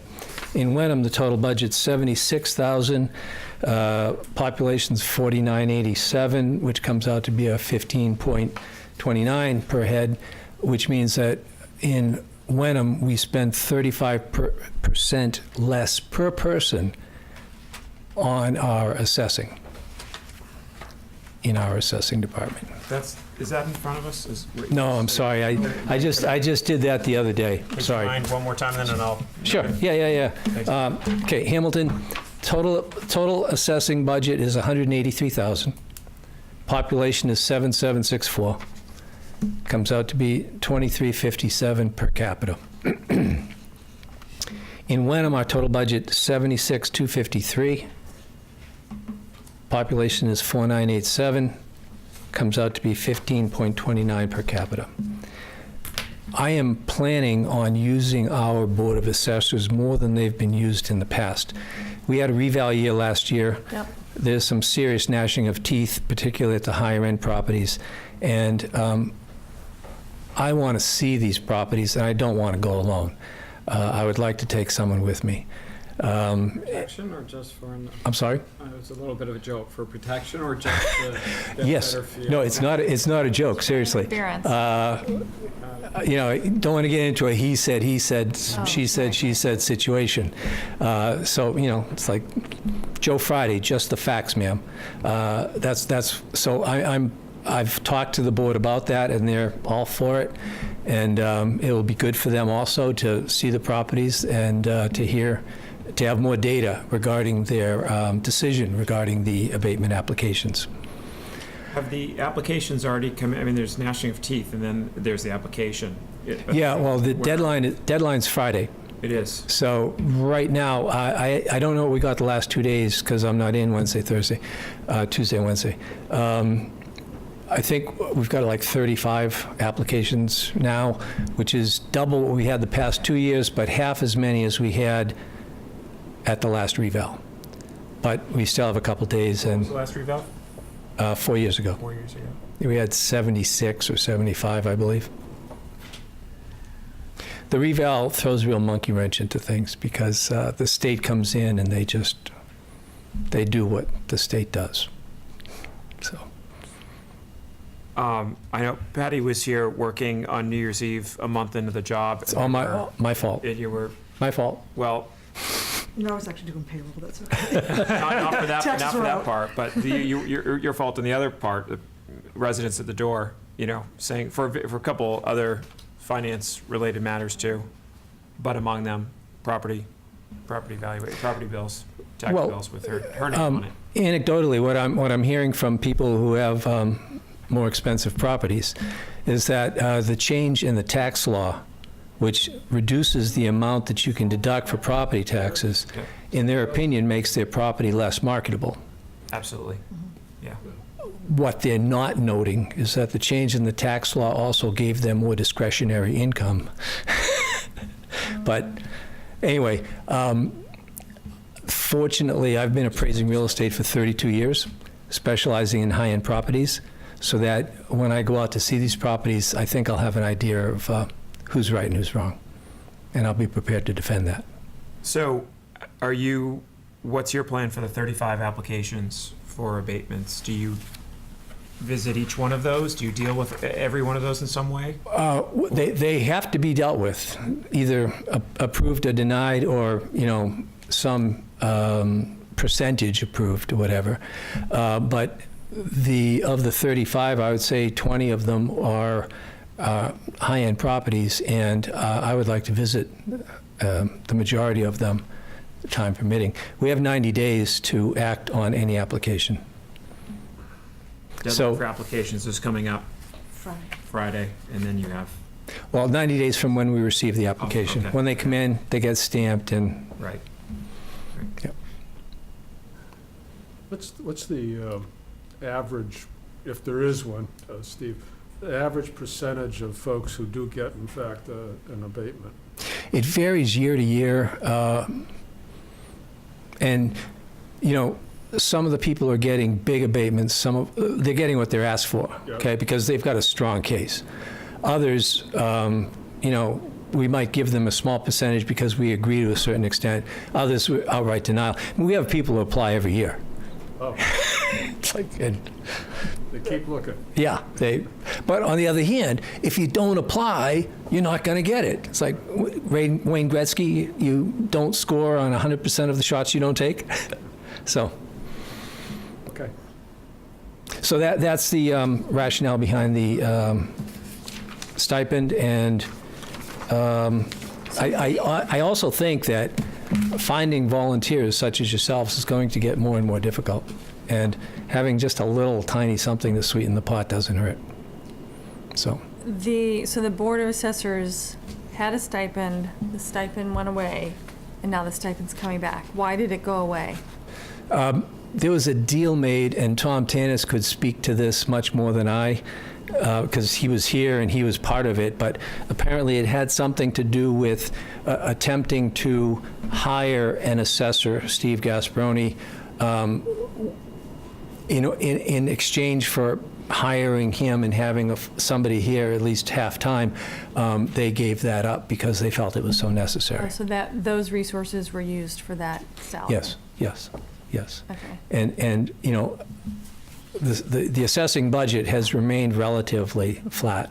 And I think, if you think about it, the efficiency of the assessing department is crucial to the tax dollars that come in. The average age of your assessing department is 70. So, you know, we do the best we can, but we're both part-time. It's a three-member board, Yes. yourself and as chair. No, excuse me. The three-member board is Tom Tanis, Lisa Craig, and John Bucco. Sorry, you're not on the board. You're on the board in. I am on the board in Hamilton, been there 18 years. I've heard it all. Those are elected officials, correct? The Board of Assessors. Yeah, how is it decided with various boards and committees which ones get a stipend and which don't? So there is no statutory process that dictates which do and which don't. Mhm. That is entirely a policy decision. What percentage of boards and committees get stipends versus percentage don't? The Board of Selectmen really are the only board that receives a stipend currently. I think on the books, the Water Commission commissioners all get $1 a year. Maybe $2 for the chair. I don't know that there are any others Nothing I can think of, no. that receive any compensation. So the school committee doesn't get stipend, those elected No. folks? No? Board of Health doesn't. No, yeah. Board of Health doesn't, obviously town clerk, but Yeah. that's a different position. Yep, yep. But in terms of elected, but for a board and committee, Does moderator get stipend? No. No? Oh, we have a $50 expense This line. budget is 50 just bucks. expenses. Right. Okay. The drink they take after the town meeting. Thank you. Thanks. What's that? Thank you. Oh, no, Um, no worries, no worries. I do, so, question, Steve, on, the new growth for, budgeted for, or estimated, I should say. for Going forward? FY. Yeah, 19 was projected to be much higher. Or FY 18. Sorry, 18. The lag throws me off all the time. So Yep. for 18, we 18 were was thinking originally projected to be a 475, lot higher or higher. based on new growth from the Measure and List project. Correct. Ultimately, what the state said was that overwhelming majority of what we thought was going to be considered new growth Yep. as part of that project, in the end, was deemed to be, Not something new that could be growth. a change in valuation, but not new growth. And because we weren't keeping up with it over time, or something to that That was effect. some of the argument, yep, that they said that these were. It's too lofty evaluation jump Well, or something? no, they I don't said know. this happened years ago, you didn't capture it then, therefore you can Right. capture it now after the fact. Central AC was put in 10 years ago. We never had it for that property. That's not new growth. And I thought it was. And so that's, the central AC that was put in is the stuff you capture in the Measure and List, which is not the same as the 4-year-ago valuation cycle, which is right? Reval. I'm not, Measure and List versus assessment? So you said 4 years ago was the last time we had a, reval, where the state comes in and oversees, it's kind of like bank examiners, best way to, they go over everything. It's an audit of our valuation. of our valuation, Yeah. whereby increases are made according to various, formulas, methodologies, whatever, but it's separate from the Measure and List, obviously. Yes, But if we had done the Measure and List, kind of undertaken that effort more regularly, the state's argument was you could have captured that along the way, so we're only gonna entitle you to some percentage of it that you captured. that I think is mostly true, yeah. What was I the mean, basis of how they arrived at whatever number they let us have? That's a stumper. No, at the end of the day, it was anything, I had to be able to certify it very clearly. And what it came down to is new houses, new additions, new subdivisions. That was pretty much it. And along those lines, the new subdivisions that we have, the two big ones, the golf course and Dodgers Row, there's going to be a lot of new growth there in the next year or two. Sure. Significant, which is going to be very helpful, obviously. Right. And And next year, we're just budgeting $200,000 in new growth. And that's based in part on the fact that, we're, as we talked about last week, not quite sure where we're going to end up. Where it's gonna land. Yeah, I think 2021, there's probably a lot more certainty in terms of really capturing a As much those come greater online. increase as they come online. It's a real quick question. The Burnett properties moving forward, how does that figure into our taxes and, it's pretty, well, are you talking about the new tax that we're going to get from the property or what's going off the books or I I mean, don't know what I'm talking about. Okay, so they're putting in 40 It's two of us. units here. Yes, Okay. yeah, Are so, those units taxed on an individual unit? Are they is the whole compound tax? How does that get organized? I am a little bit unfamiliar with that because it's just been something that's been out there since I've been here, and I haven't studied it. It's been, in the courts, as you know. Is it going to be condos or apartments? It's condos. Apartments? Apartments. Okay, so if it's apartments, then it's going to be worth X dollars when it's all done, and no, for the building. For the Whole building. whole complex. If it was going to be condos, it would be per unit. But Okay. it's going to be the whole building. It's going to be assessed at a certain number, and the tax rate will apply, and that's the tax income. Because that land, I assume is agricultural land? It's in chapter, it has been in chapter, yeah. It's forest land. So yeah, it's Forest land. taxed So- much reduced. Peanuts, yeah. So that could potentially in 21, 22, potentially help us out a little Not bit. 21 and 22. I think even best case scenario, Oh, really? there's going to be a pretty significant lag. Even if all of the hurdles that have to be jumped through are jumped through on the town side, We're talking and about not with 25. with the pending litigation, maybe not 25, but there's independent of the town funding, CPC or CPA, Affordable Housing Trust, some combination thereof. They also need to, their pro forma is premised on certain state funding programs, Okay. and there's a backlog for those, and there's also very much priority by this administration to fund family housing, not senior housing, so that's not gonna help their cause when they're in the Oh, mix with all of That's these all other just senior, family housing just projects. senior housing? Yeah.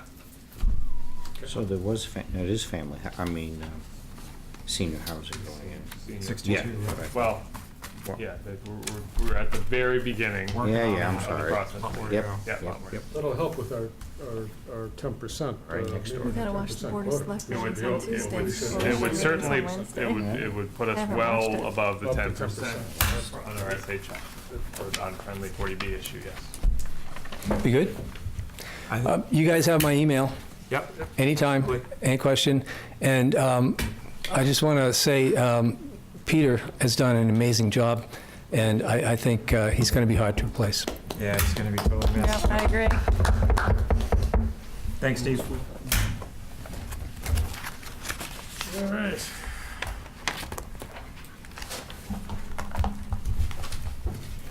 Finance. Which one? Found my roll-up. There it is. And other stuff, yeah. That's good. Piles and piles. It's in the cemetery. That's why.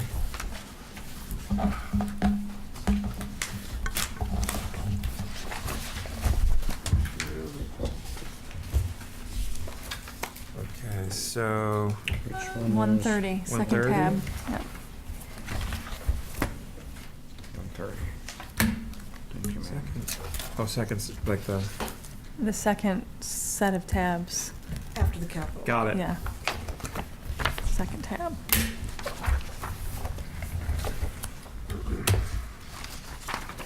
All right, Patty. All right, you Take it ready? away. Thank you.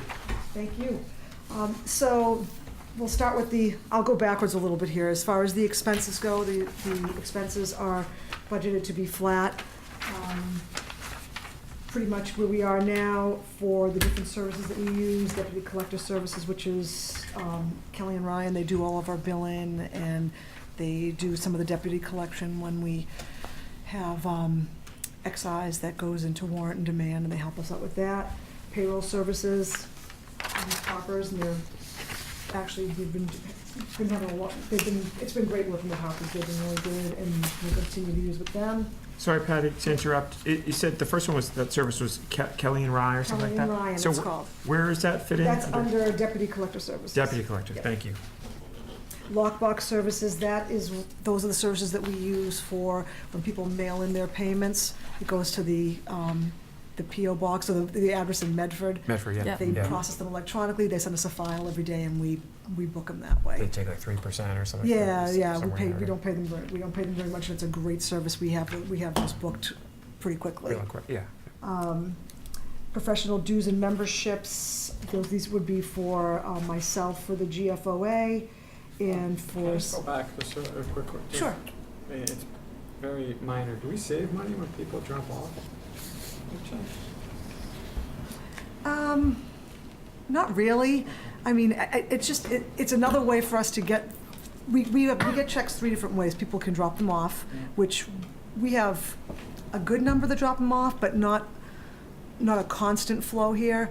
People can pay online.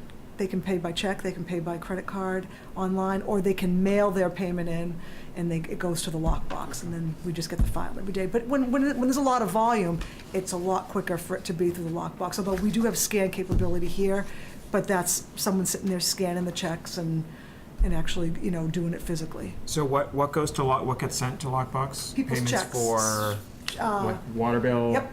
Water bills, vehicle excise? Yep. Real estate taxes? Yep. Are we talking electronic lockbox or the one outside the building? No, that would be considered a payment that we process here. Yeah, the one that you get your water bill and it's like a PO box in Medford as of a year or 2 ago, Yeah. or something like that.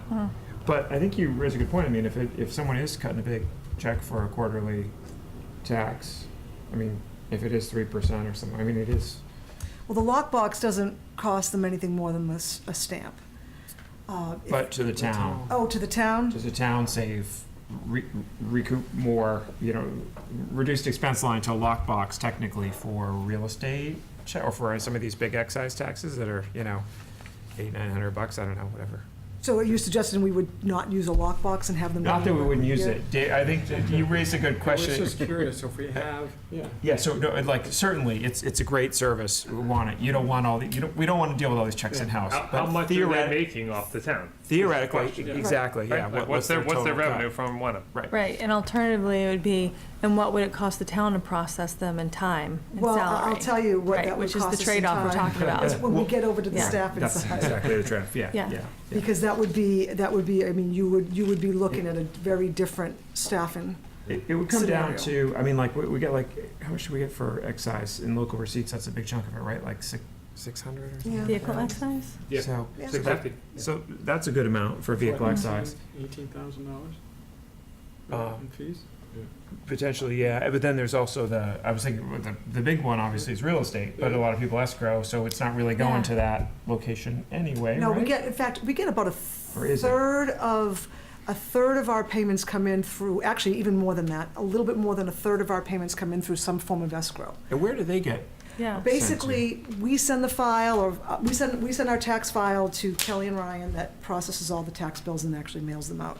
Those services contact Kelly and Ryan, or I can send it to them as well, and they send them the files for what they need. They pull off the files. I'll get sometimes several files. I get one from Wells Fargo. Just got one for over almost 1.6 million, which is a nice one chunk to get from CoreLogic, which is the largest. And then there's another organization called Larita, and they probably send us a couple $100,000 every year. They send it in pieces. What they do is they send the file and then send a check. So So like Wells Fargo, in remitting a tax payment to town of Wenham that was escrowed. How does that get? basically, I'll get a file that will list every single person Yep. that's there, and they basically rolled-up wire them. check And they or a know they wire? wire the money into our account. They wire and they don't take we have the service contract with Kelly and Ryan, Yep. but they don't take a cut off of that. No, in fact, when they get the file from Kelly and Ryan, they pay Kelly and Ryan. So if they request the file from Kelly and Ryan, we don't pay to give them the file. Kelly and Ryan will charge them. Okay. I've even sent them the files too. It's just a matter of getting it out as quickly as possible. Right. And on the electronic payments online, there's a service fee that goes to the company that's managing the online payment. Right, so people pay that fee. So Yeah. people go through and they pay a Yeah. percentage or a flat fee, depending if it's e-check or credit card. Yeah, I was just wondering if any of it came to the town at all. Nope. But, okay. No, and it's offensive too, which is why I never pay them. I hate those Yeah. fees. The It's e-check's not nonsense. too bad, but the credit card for a tax payment It's can like be pretty 3% or Well, something. but they're not paying for e-check, right? That's EFT, right, or Yeah. ACH. They're not paying anyway, so that should be free. Yeah, I think the logic is if you're gonna pay 50 cents for a stamp, you may as well pay 50 cents. Yeah, I know. I get And it, they are yeah. 50 cents. Yeah. Yeah, I'm I just get being you. cheap. I do the e-check. Oh, I hear ya. Yeah. I Or come down you could and have- pay it in person. That's the way to go. Or Bank of America, just, town of Wenham, and they just cut, that's what I do. Yeah, but you know what happens with a lot of those checks is that when people pay like through their own bill pay, Yeah, depending on if they put the bill number or even the slip in with it, and typically they don't because the Yeah. bank sends Yeah, yeah. they end up going to the lockbox, and then we get them back anyway and have to process them manually because we don't know what accounts. Let me know if mine's on there. I will let you know. I'm pretty sure 0196, I think is I think I just remembered my water bill number. So if I did remember that, then that means I couldn't have screwed it up. But yeah, so it's all different That kinds of ways we sounds do it. rough. It seems like every week there's Maybe it something isn't. a little different, but we get them processed. Hope it isn't for We my get 'em sake. processed. No, ultimately, I think it's good that you offer residents options, Yeah, because I'll sit at my computer late at night and be like, ooh, this is due in an hour, and I'll do the e-pay. yeah, we get a lot of them, and it's been pretty fast and furious, but it's been coming a lot of it electronically, which is helpful. I don't wanna go down a rabbit hole, but is there a way we can get a summary of what the 3% cost is per year For processing? Like an annual cost to the drop lockbox, whatever it is. sure. What their know it cut off the is. top of my head. I don't know, if we give someone incentive. Well, also, If we gave them $100,000, it would be Yeah, We're would not be giving the issue. them 100. If we gave them $60,000, it might okay. be interesting, but It's just a curiosity. yeah. But they're not getting, the main thing would be, it's just water bills and vehicle excise, but vehicle excise is a good chunk of money. Yeah.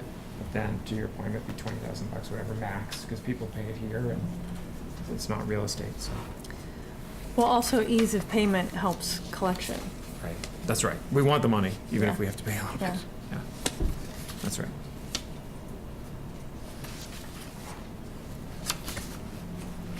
That was a rabbit hole, so thank you. No, it's quite all right. Good question. So the rest of, like I said, are pretty flat from year to year. Travel and some education and training, both. I will certainly be starting the first of 3 years of, to get my certification for treasurer and tax collector. That starts over the summer. That'll be 3 years of classes and then taking the exam, so. Congrats. So the travel is for the education and training? Yep. And any other incident, we don't do a lot of traveling, usually MMA, but it's incidental, it's nothing, I don't do any big conferences, at least none that I've got planned. And that's 3 years for treasurer collector? Yep, it starts, Wow. yeah, it's 3 years to get all the courses done, and then the exams start, so. Wow. How many tests? Oh, sorry? How many exams are there? I don't know, I think there's at least 2. It's a fun week out in Yeah, they do western it part of the city. Yeah, they do it for 3 straight days, you go to classes for 3 straight days. Whereabouts? I think it's at UMass, isn't Yeah, it? UMass Amherst. Oh, great. Yeah, great. so you Get to basically go live back in to the college. live in the I love it. dorms. Yeah. Get to go Nothing back better to in college. August. Yeah. Yeah, exactly. I'll be Yeah. there Kids this are gone. time. Great food anyway. Great food. Yeah, and money, drink. money well spent. That's right. Yeah, right. Well You earned can stay too. in the tower too, you know? Yeah. And what do we pay First Southwest for? The 1,500. I think most of that must be for our continuing disclosure. They do all of our continuing disclosure services, which is a huge, Yeah. huge help. I did it all where I came from, and it is incredibly time consuming, and So what does that entail exactly? so because we have bonds every year, we have to do, it has to do with anything we do with, when the schools are taking out bonds, Yep. we have to give information for the Got the it. statements, the OS statements, I always forget what that means. And then, because we have bonds, we have to file either CAFRs, which are the complete financial reports, which we don't do, so we have to do this other type of report that has kind of demographic information, and they'll pull all that together and file that for us. Okay. And that can be that's pretty involved, so. Yeah, makes sense. So it's well worth the money. My understanding is it's pay as you go with them. Yeah, it is, yeah. That's So what it's yeah. budgeted there, Yeah. but it's a not to exceed, so Sure, it's, sure. Could fall to free cash. And, certainly the way we're looking, at least this year and next year, we're not using them for much. Right. So. I have a question that's beyond just finance. Are there any particular accounts or departments that have a lot that end up rolling into free cash consistently over time? Yeah, so we could certainly provide, on a departmental level, the budget to actuals over the past 3-5 fiscal years. That's certainly something we look at when we meet with the department heads and go through their initial budget requests. Mhm. I think the one that probably jumps out to me the most has been really some reductions that we've made to the fire call salary line over the past several years. You know, order of magnitude, that's, you know, kind of somewhere where we've gained some capacity when we really drilled down into the actuals and, you know, the number of incidents that they're responding to, the number of firefighters that are responding to those incidents. But certainly, on the front end of the budget building process, that's what we're looking at when we sit down and are asking our questions in terms of, you know, Proposed to actual. where have yeah. you ended up the past few fiscal years? Why has it been low, or and so forth? So yeah, and I know that at least this year and I think last year too, starting off the budget process, I had asked for May-June spending. See where they were at the end of Oh, right. April, and then Yep. see where they are at the end of the fiscal year, and had a conversation around. Because there might be Yeah. increased spending to use up available funds? Sure, there's I mean, that's certainly an issue, in not saying necessarily specific to our departments, but that's a strategy the department heads will use. They'll say, you know, if I don't spend it, then it's Yeah, use it or this lose year, it. then I'm, you know, going to be asked those questions next year. It's everyone's strategy. Or if I don't spend my marketing budget or travel budget over the year, I That's take gonna it. be- Yeah, it's good. So, you know, we're certainly sensitive Mhm. to, you know, what the budget to actuals historicals are. Mhm. But yeah, I think that would be Mhm. helpful to have that. Okay, thanks. Although we do rely on free cash, so we don't want to Well, reduce that- it too much. It really is a double-edged sword. Well, yeah, and I the know we're reality trying to is reduce the that reliance. Why has our free cash been decreasing over the past? Because we've done exactly budget. those adjustments. Yeah, exactly. We've Yeah. said, oh, your actuals, Yeah. and we've made those adjustments down, or towed the line on, you know, level funding budgets, and the net result has been less free cash. And local receipts too, we tightened up as well, right? But Which is, we've ranked up a little bit. We've been a little less conservative. that's right, that's right, than we were. right. So yeah, that's it. Can I ask a question on the schedule? Or Oh, if we're are not you- done? If you're not are you done, done? I'll wait. Go ahead. but we will get to Yeah, that. yeah, I'm sorry. Go ahead. There was a pause, Rachel. Yeah, no, we'll definitely cover that as well. So moving on, are we good on the expense side? Yes. Yes, thank you. So moving on to salaries, obviously, there's some differences this year from last year. Obviously, there's been quite a bit of change in the finance department in the past few months especially. So the increases that you'll see here are due to mainly contractual for my position. When I was hired, we agreed on a stepped-up compensation, so that's an increase this year. Town accountant is the, pretty much the budgeted 2% COLA and 2% merit.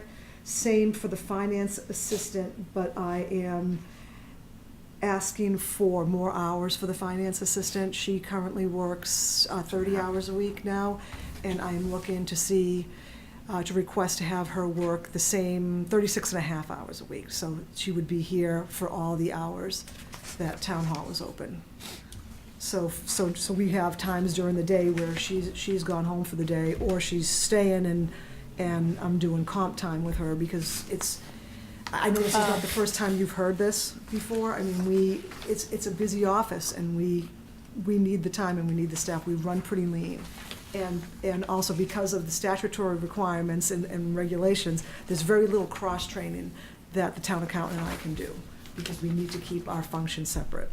And so, you know, there's things that I can't bring him into and vice versa, so it's pretty much the three of us, or 2.75 of us, and I really would like to get that position, that assistant position, up to at least the hours that town hall is open, which would be incredibly helpful. Certainly from a customer service perspective, without question. I mean, there are times during the day where she might spend, or I might spend, or someone might spend 15 or 20 minutes with one resident who is trying to understand a bill, trying to figure out what the bills are, trying to figure out what they owe, and, you know, it sounds like, you know, on one side, we don't have a ton of volume that comes here, but at any given moment, we could be 20 minutes, 30 minutes, trying to explain to someone how to go upstairs and do an assessment, you know, an abatement. We get a lot of those questions. We've been answering, of course, a ton of questions about the taxes. We've been pretty busy with that. And that can, even questions like that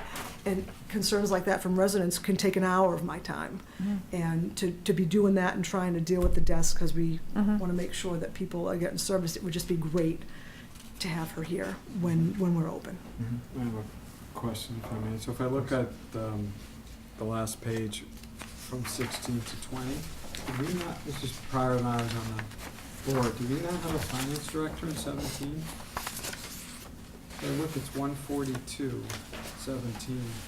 And now we're projecting request of 230, so that's an increase of, I'm gonna say $80,000. Was that when we went through that exercise to increase salaries for retention? You reorganized the finance department. Is that what- Well, under Jack- Yeah, it's a curiosity. Jack's leadership. No, so the actuals for 17, that was because we were without a finance director for a good portion of 17. You get to see even more of me than you do. After Angel Yeah. left, is that right? Yeah, Okay. exactly. Yep. So we had Before Leslie. very yeah. part-time, Right. you know, person in that position, in the accountant position, actually, the way that it was set up at the time. Yeah, good question. Thank you. So is that, Patty, is that about 8,000 Like incremental? $8,500. $8,500? Yep, that's what the end on the budget would be. And when you look at, you know, what we do in the course of a day, I mean, we do all of the tax collections, we do all of the department turnovers, we are responsible for payroll, all of the HR functions, and that's, you know, pretty much myself and the assistant do all that stuff. Chris the accountant sticks with pretty much the accounting work and does what he needs to do. How much would be freed up from your department if we did have a, I would say dedicated, but shared kind of HR kind of staff person, right? Because there was talk of that recently Yeah, where, so we talked about that. That's I know that's not imminent, but yeah. So the HR work that the finance office handles is mainly on the benefits side. Yeah. Right. And that would not be what this That wouldn't HR move, right. staff position would be doing. We would, each of the 3 communities, you know, Hamilton, Manchester, and us that talked about it, all of us would continue to have folks in-house handling those functions. the benefits related functions. Makes sense. Which kind of has to be the way, because we do them all through payroll, Of course. and you know, for me, it's important that we understand the whole picture and have someone else saying, well, this person needs to be changed. You know, we need to keep control of And that. that's for most Yeah. smaller municipalities. Totally The makes sense. benefits function is run through the It's through the treasurer. finance. So then what would this joint HR position focus on? A ton of the other big picture stuff that has been outstanding for years, employee handbook, policies and procedures, onboarding. Escalations or whatever. Yeah. Policy and procedures Retention. is used today. Correct. Policy. It just it takes, Are they involved in arbitration? Or is your plan involved in terms of? We haven't gone there. I think some places, you know, that's a more regular occurrence. I don't know that there's much of a track record at all. And at that point, that's where the town administrator would be directly involved in something like that. And we have labor counsel to assist if it got to arbitration. That's generally the time when you bring in labor counsel. Yeah, and the other part was dealing with the unions, so I was just asking. Yeah, but the union piece, that really, you know, every town has different needs, and that might be something that Hamilton and Manchester needed, but not here in Wenham. We're just not an environment where that's a real need. Patty, just a detail. I couldn't reconcile a number here, so on the last page, that's $7,810.28. What's that relate to? I'm sorry, where are you looking? I'm looking at That number. this final number. I was trying to reconcile it to something. I just couldn't tie it back to anything. 33,000. And the math's wrong. Oh, the 252. math's wrong, yeah. Yep, that's wrong. That's I mean, I got the a blip in 33,898. the formula. Yep. 19 budget versus 20 budget? Yeah, well, no, it's under the increase and decrease column, and it says the $7,800. Yeah, but the bottom Right, line, the right. bottom line increase is, right, actually, Oh, the It should be set, 33, yeah. 33,898, right? yeah. Okay. yeah, it just didn't carry down. Very good. But the chart is correct. Yeah. The- I kept the line. getting, I kept going back, I Oh, got the and it's 33,898 You up found the above. Easter Yeah, egg. it is. Jim- It Jim just wins the didn't get- prize. Yeah. You found the Easter egg. Was there a Late 20 buck evenings. The bill new in it? math. That's how we do things in the finance department. Yeah, I know, Don't right? worry, it's only $7,000. If you had those extra hours for Yeah, the assistant, this wouldn't happen. That's right, exactly. So, and of course, you had indicated in current initiatives that the benefits administration that you are doing was in the administrator's office previously. Well, it was During the act- transition. during the Okay. transition, During but the we've transition, been, not general. Temporarily, No, okay, yeah, okay. just No, temporarily. That was when we had one. Everyone leaving. One full-time person in the finance office. Right, and right, just Chris, right? Yeah. Exactly. And you're really happy, you said, with the way your department's working now? You've I am found a great new I hire, am right? incredibly happy with the way our department Right. is working right now. You know, we're working well together. We're, you know, we're getting good feedback from residents. You know, we're keeping the service good, and that's important. I mean, when you think about it, we are a service organization. We service the residents, we service the employees. So, I'm very pleased with so far with the Great. progress there. That's good. Thank you. It's a sensitive department, to say the least. Well, I mean, it happened to be that I remembered it when Steve was up there, but Patty had told me that, you know, people were knocking on the town hall door back here at On New Year's Eve, late in the Christmas Yeah, day. New Year's New Eve, yeah, I just happened to walk out of the office and there were people outside and I couldn't in good conscience leave them out there. Right at closing or whatever, so yeah. So we came in and we dealt with what they needed to deal with. It's part of what the tax dollars are paying for, So, customer service. They might not have gone home, they might have waited for you. You were in there? An ambush.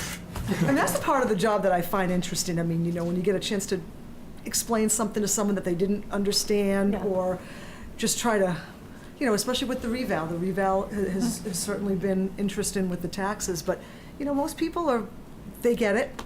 They're very smart, they get it, even if they don't like it, they get it. Yeah, I just want to understand. Yeah, exactly. Right. So all in, budget request is 252,626 Correct. for FY20, which is 1.25% of our 20 mil, roughly.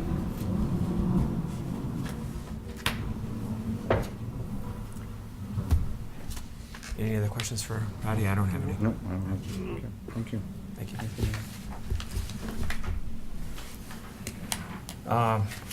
My agenda's buried, but I know 6 departments. We made it through 20 minutes each, roughly, 120 minutes. We had do we have an RFT? RFT. Somewhere in here, right? Yeah, somewhere in there. All right. So we've talked about Maple Woods. I'll talk a little bit more about it. Just to give a kind of high-level overview of the current status. Harbor Light Community Partners put in an application for a comprehensive permit from our zoning board of appeals about 4 years ago, probably 4 years ago now at this point. Excuse me, I don't Yep. see RFT or anything. Is there? Yeah, And they're No, I knew I told you I thought you So, were going to so put I it together, forwarded so I it didn't pull along. it together. You've got an email from me from a bunch I remember of the email. the attachments didn't a go couple through. days ago. Yeah. Oh, you're right. The attachments didn't go through, so maybe they were Dropbox. Okay. But I can So go grab it. $6,000. Grab the email. yeah, so yeah, why don't I get, Okay. I'll start talking and great, Patty will great. just. And we'll be talking about Maple. It's a whole lot more than tonight, for sure. As our BOS, Planning Board, ZBA, soon to come, residents, CPC, Affordable Housing CPC, Trust. all of it. It's a big whole. Yep. So, they went through the permitting process with Zoning Board of Appeals. Zoning Board of Appeals approved comprehensive permit in July of 16. No, July of 15, excuse me. And so this was for the Burnett property, 62 Maple Street, 60 units of senior affordable housing, 3-story building.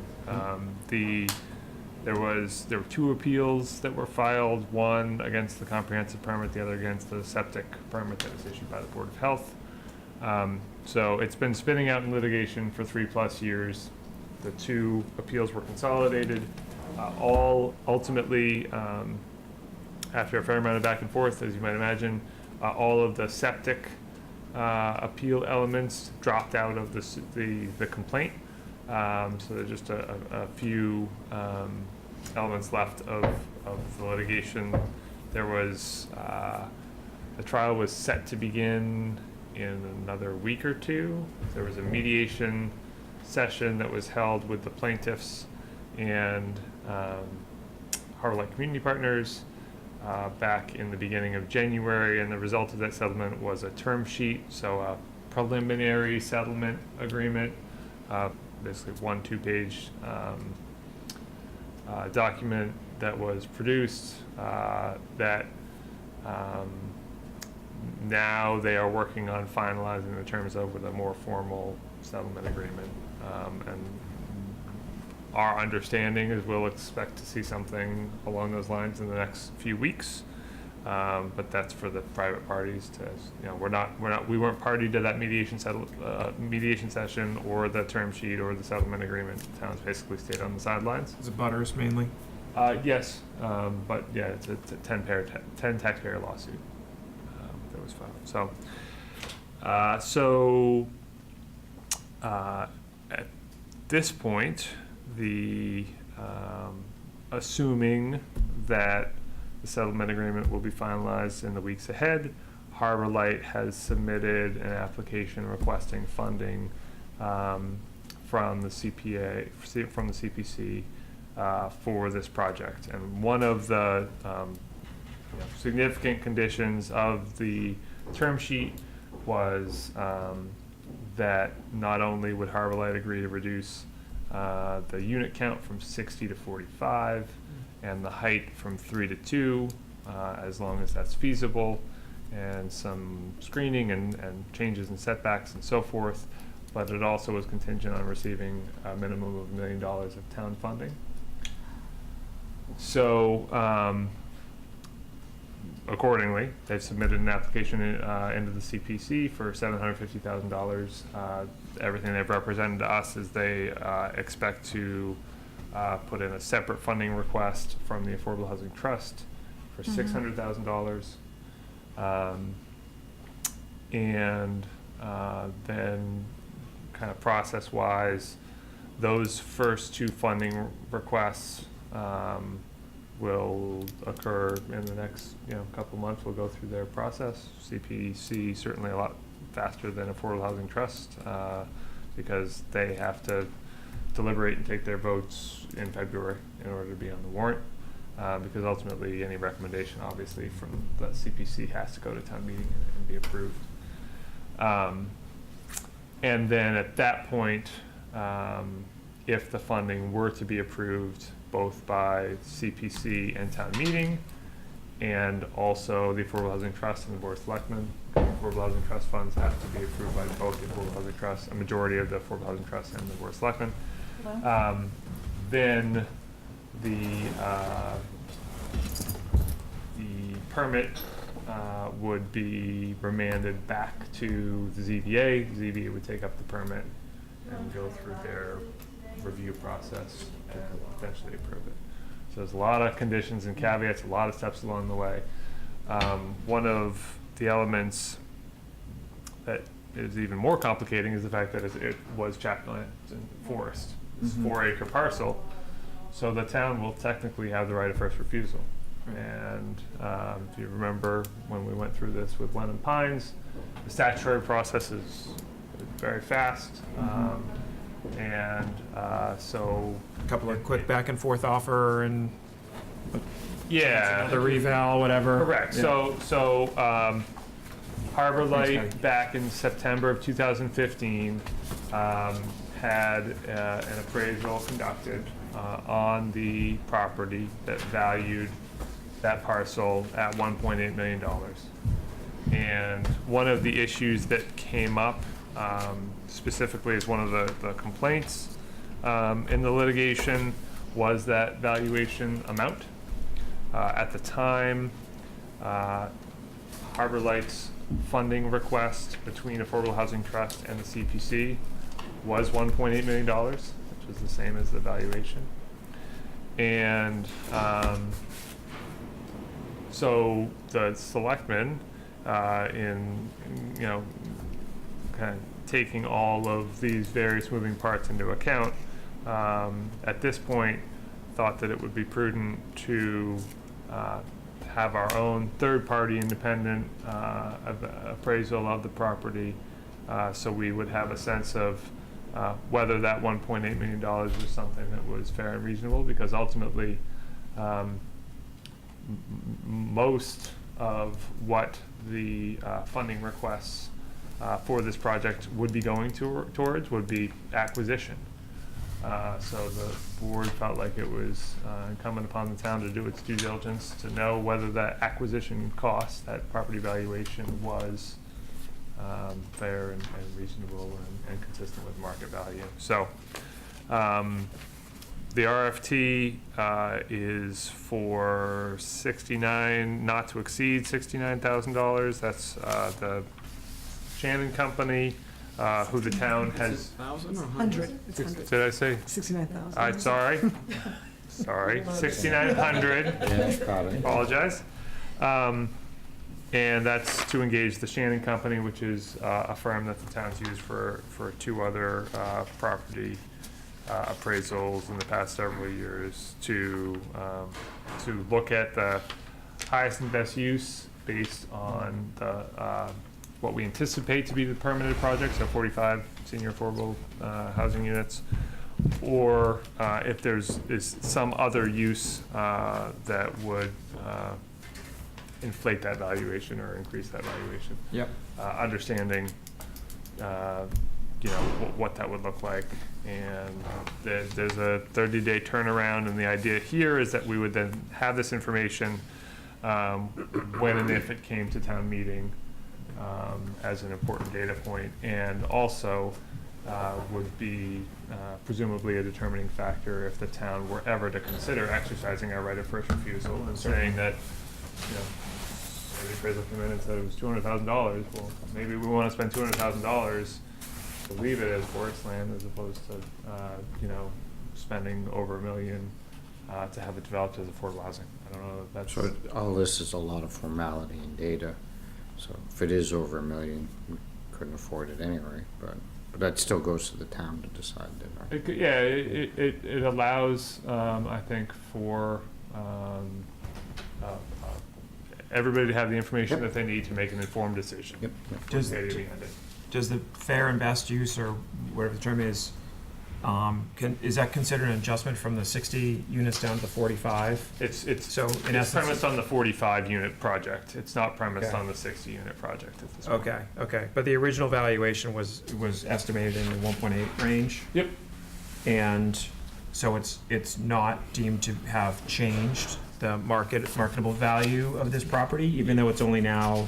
Yeah, so that's a question that I asked of Harbor Light Community Partners. I said, is it different? You couldn't do it for 60. You can only do 45. It seems like it's worth less. And at the time, what was represented to the town was that when there was some questions about that valuation, was they said 60 units, it's the value is $30,000 a unit. Right.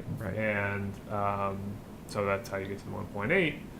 Well, now there's 25% less units, so presumably the valuation would be down to the 17,000. 1.35, which is exactly what they're going to be asking for from the Affordable Housing Trust and the CPC.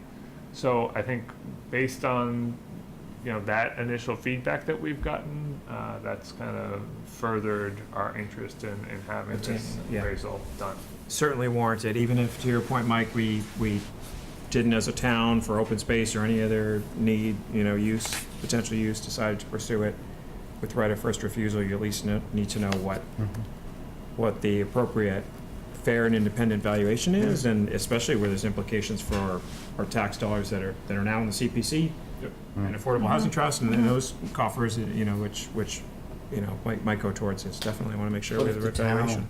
Sorry, hypothetical. if the town quote bought it, would it still come out of the same funding line, CPC and all? I think that would totally depend on Or what that- what the use would be, if not, if, I see. Yeah, so Okay. presumably, if the town were to purchase chapter land generally, that's what the Open space, CPA right, is there right, for. right. And, you know, the open space, the balance in that open space fund, is on the order of $700,000 right now, and then there's, the CPA fund balance, which could also be used for open space acquisitions. So there are some- In terms of the CPA dollars, is that prorated over a period of time, the 600,000? That's not a one-year assessment, right? The 600,000? Yeah, It's an I don't even know if I'm, It accrues. One-time funding. one-time funding Yeah. Correct, so it's 750,000 is the ask. out of the CPC? On the CPC. 600 is Affordable Housing Trust. Oh, Right. okay, so the 750 is a one-year, one-time? One time, because I think going back several years, when Harbor Light was initially going through this process, and I think had even put in a CPC application, Yeah.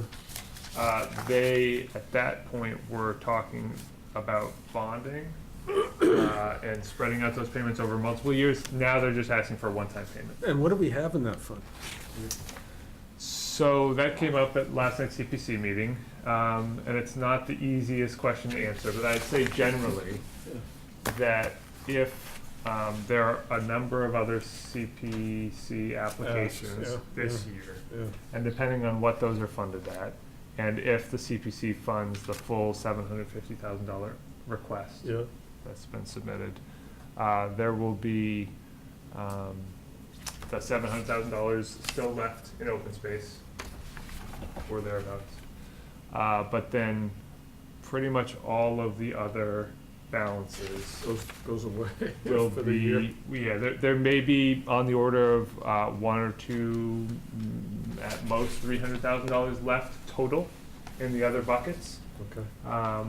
But really, everything This is a else- big hit to the CPC in one year, Right. clearly. And they're asking the Affordable Housing Trust, since we're talking about it, of $600,000. The Affordable Housing Trust current balance is just based on their relatively recent commitment to the 40 Hill Street project with Habitat for Humanity.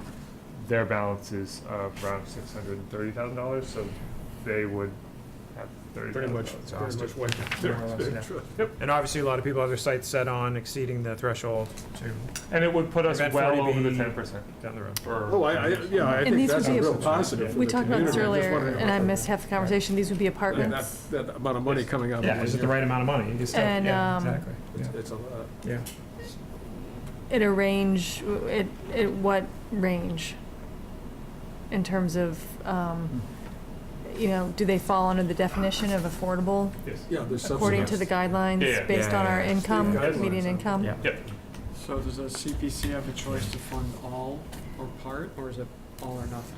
Oh, no, they can choose to fund any amount. So what happens with the difference? For instance, say they decide only to do 500,000, what's the option? So for- effectively, if the town, between Affordable Housing Trust funds and CPA funds, does not commit a total of at least $1 million, then the settlement agreement goes away, and we're back to a 60-unit project that's in litigation with a trial date of next September. They're saying we'll knock it down in scope if you give us at least $1 million. All right, and so it went to mediation, so both sides are agreeable. Yeah. Okay, thank you.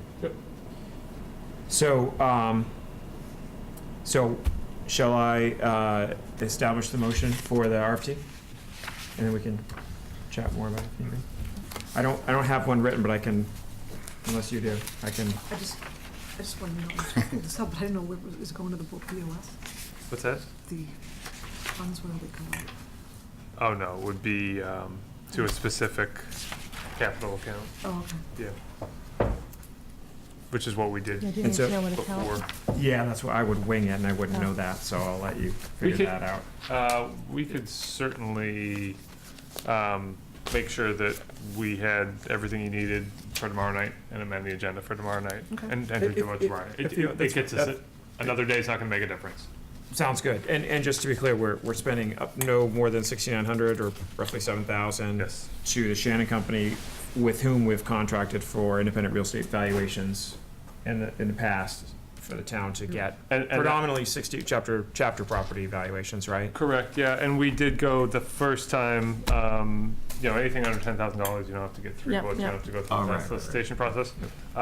That being said, the first time we went through this, we did reach out to a number of other firms, Yep. actually brought them in for interviews, and asked for price proposals. So we feel like that proposal is competitive, and we've felt that the work product has been very good too, which is Well, definitely. the Yeah. product is key. I mean, you're not gonna get Right. it with And they're five You're gonna familiar pay with for the it. property already, right? What's that? They're familiar with the property already, right? Well, they have the valuation, the appraisal report that was produced to get to the $1.8 million. which was presumably Harbor Light's company, right? Yeah. So, Oh. a starting point anyway. And that's generally how the chapter process goes. Right. We're given their appraisal to start, and then we have to respond with a number of days if we don't agree with their appraisal, with our own appraisal.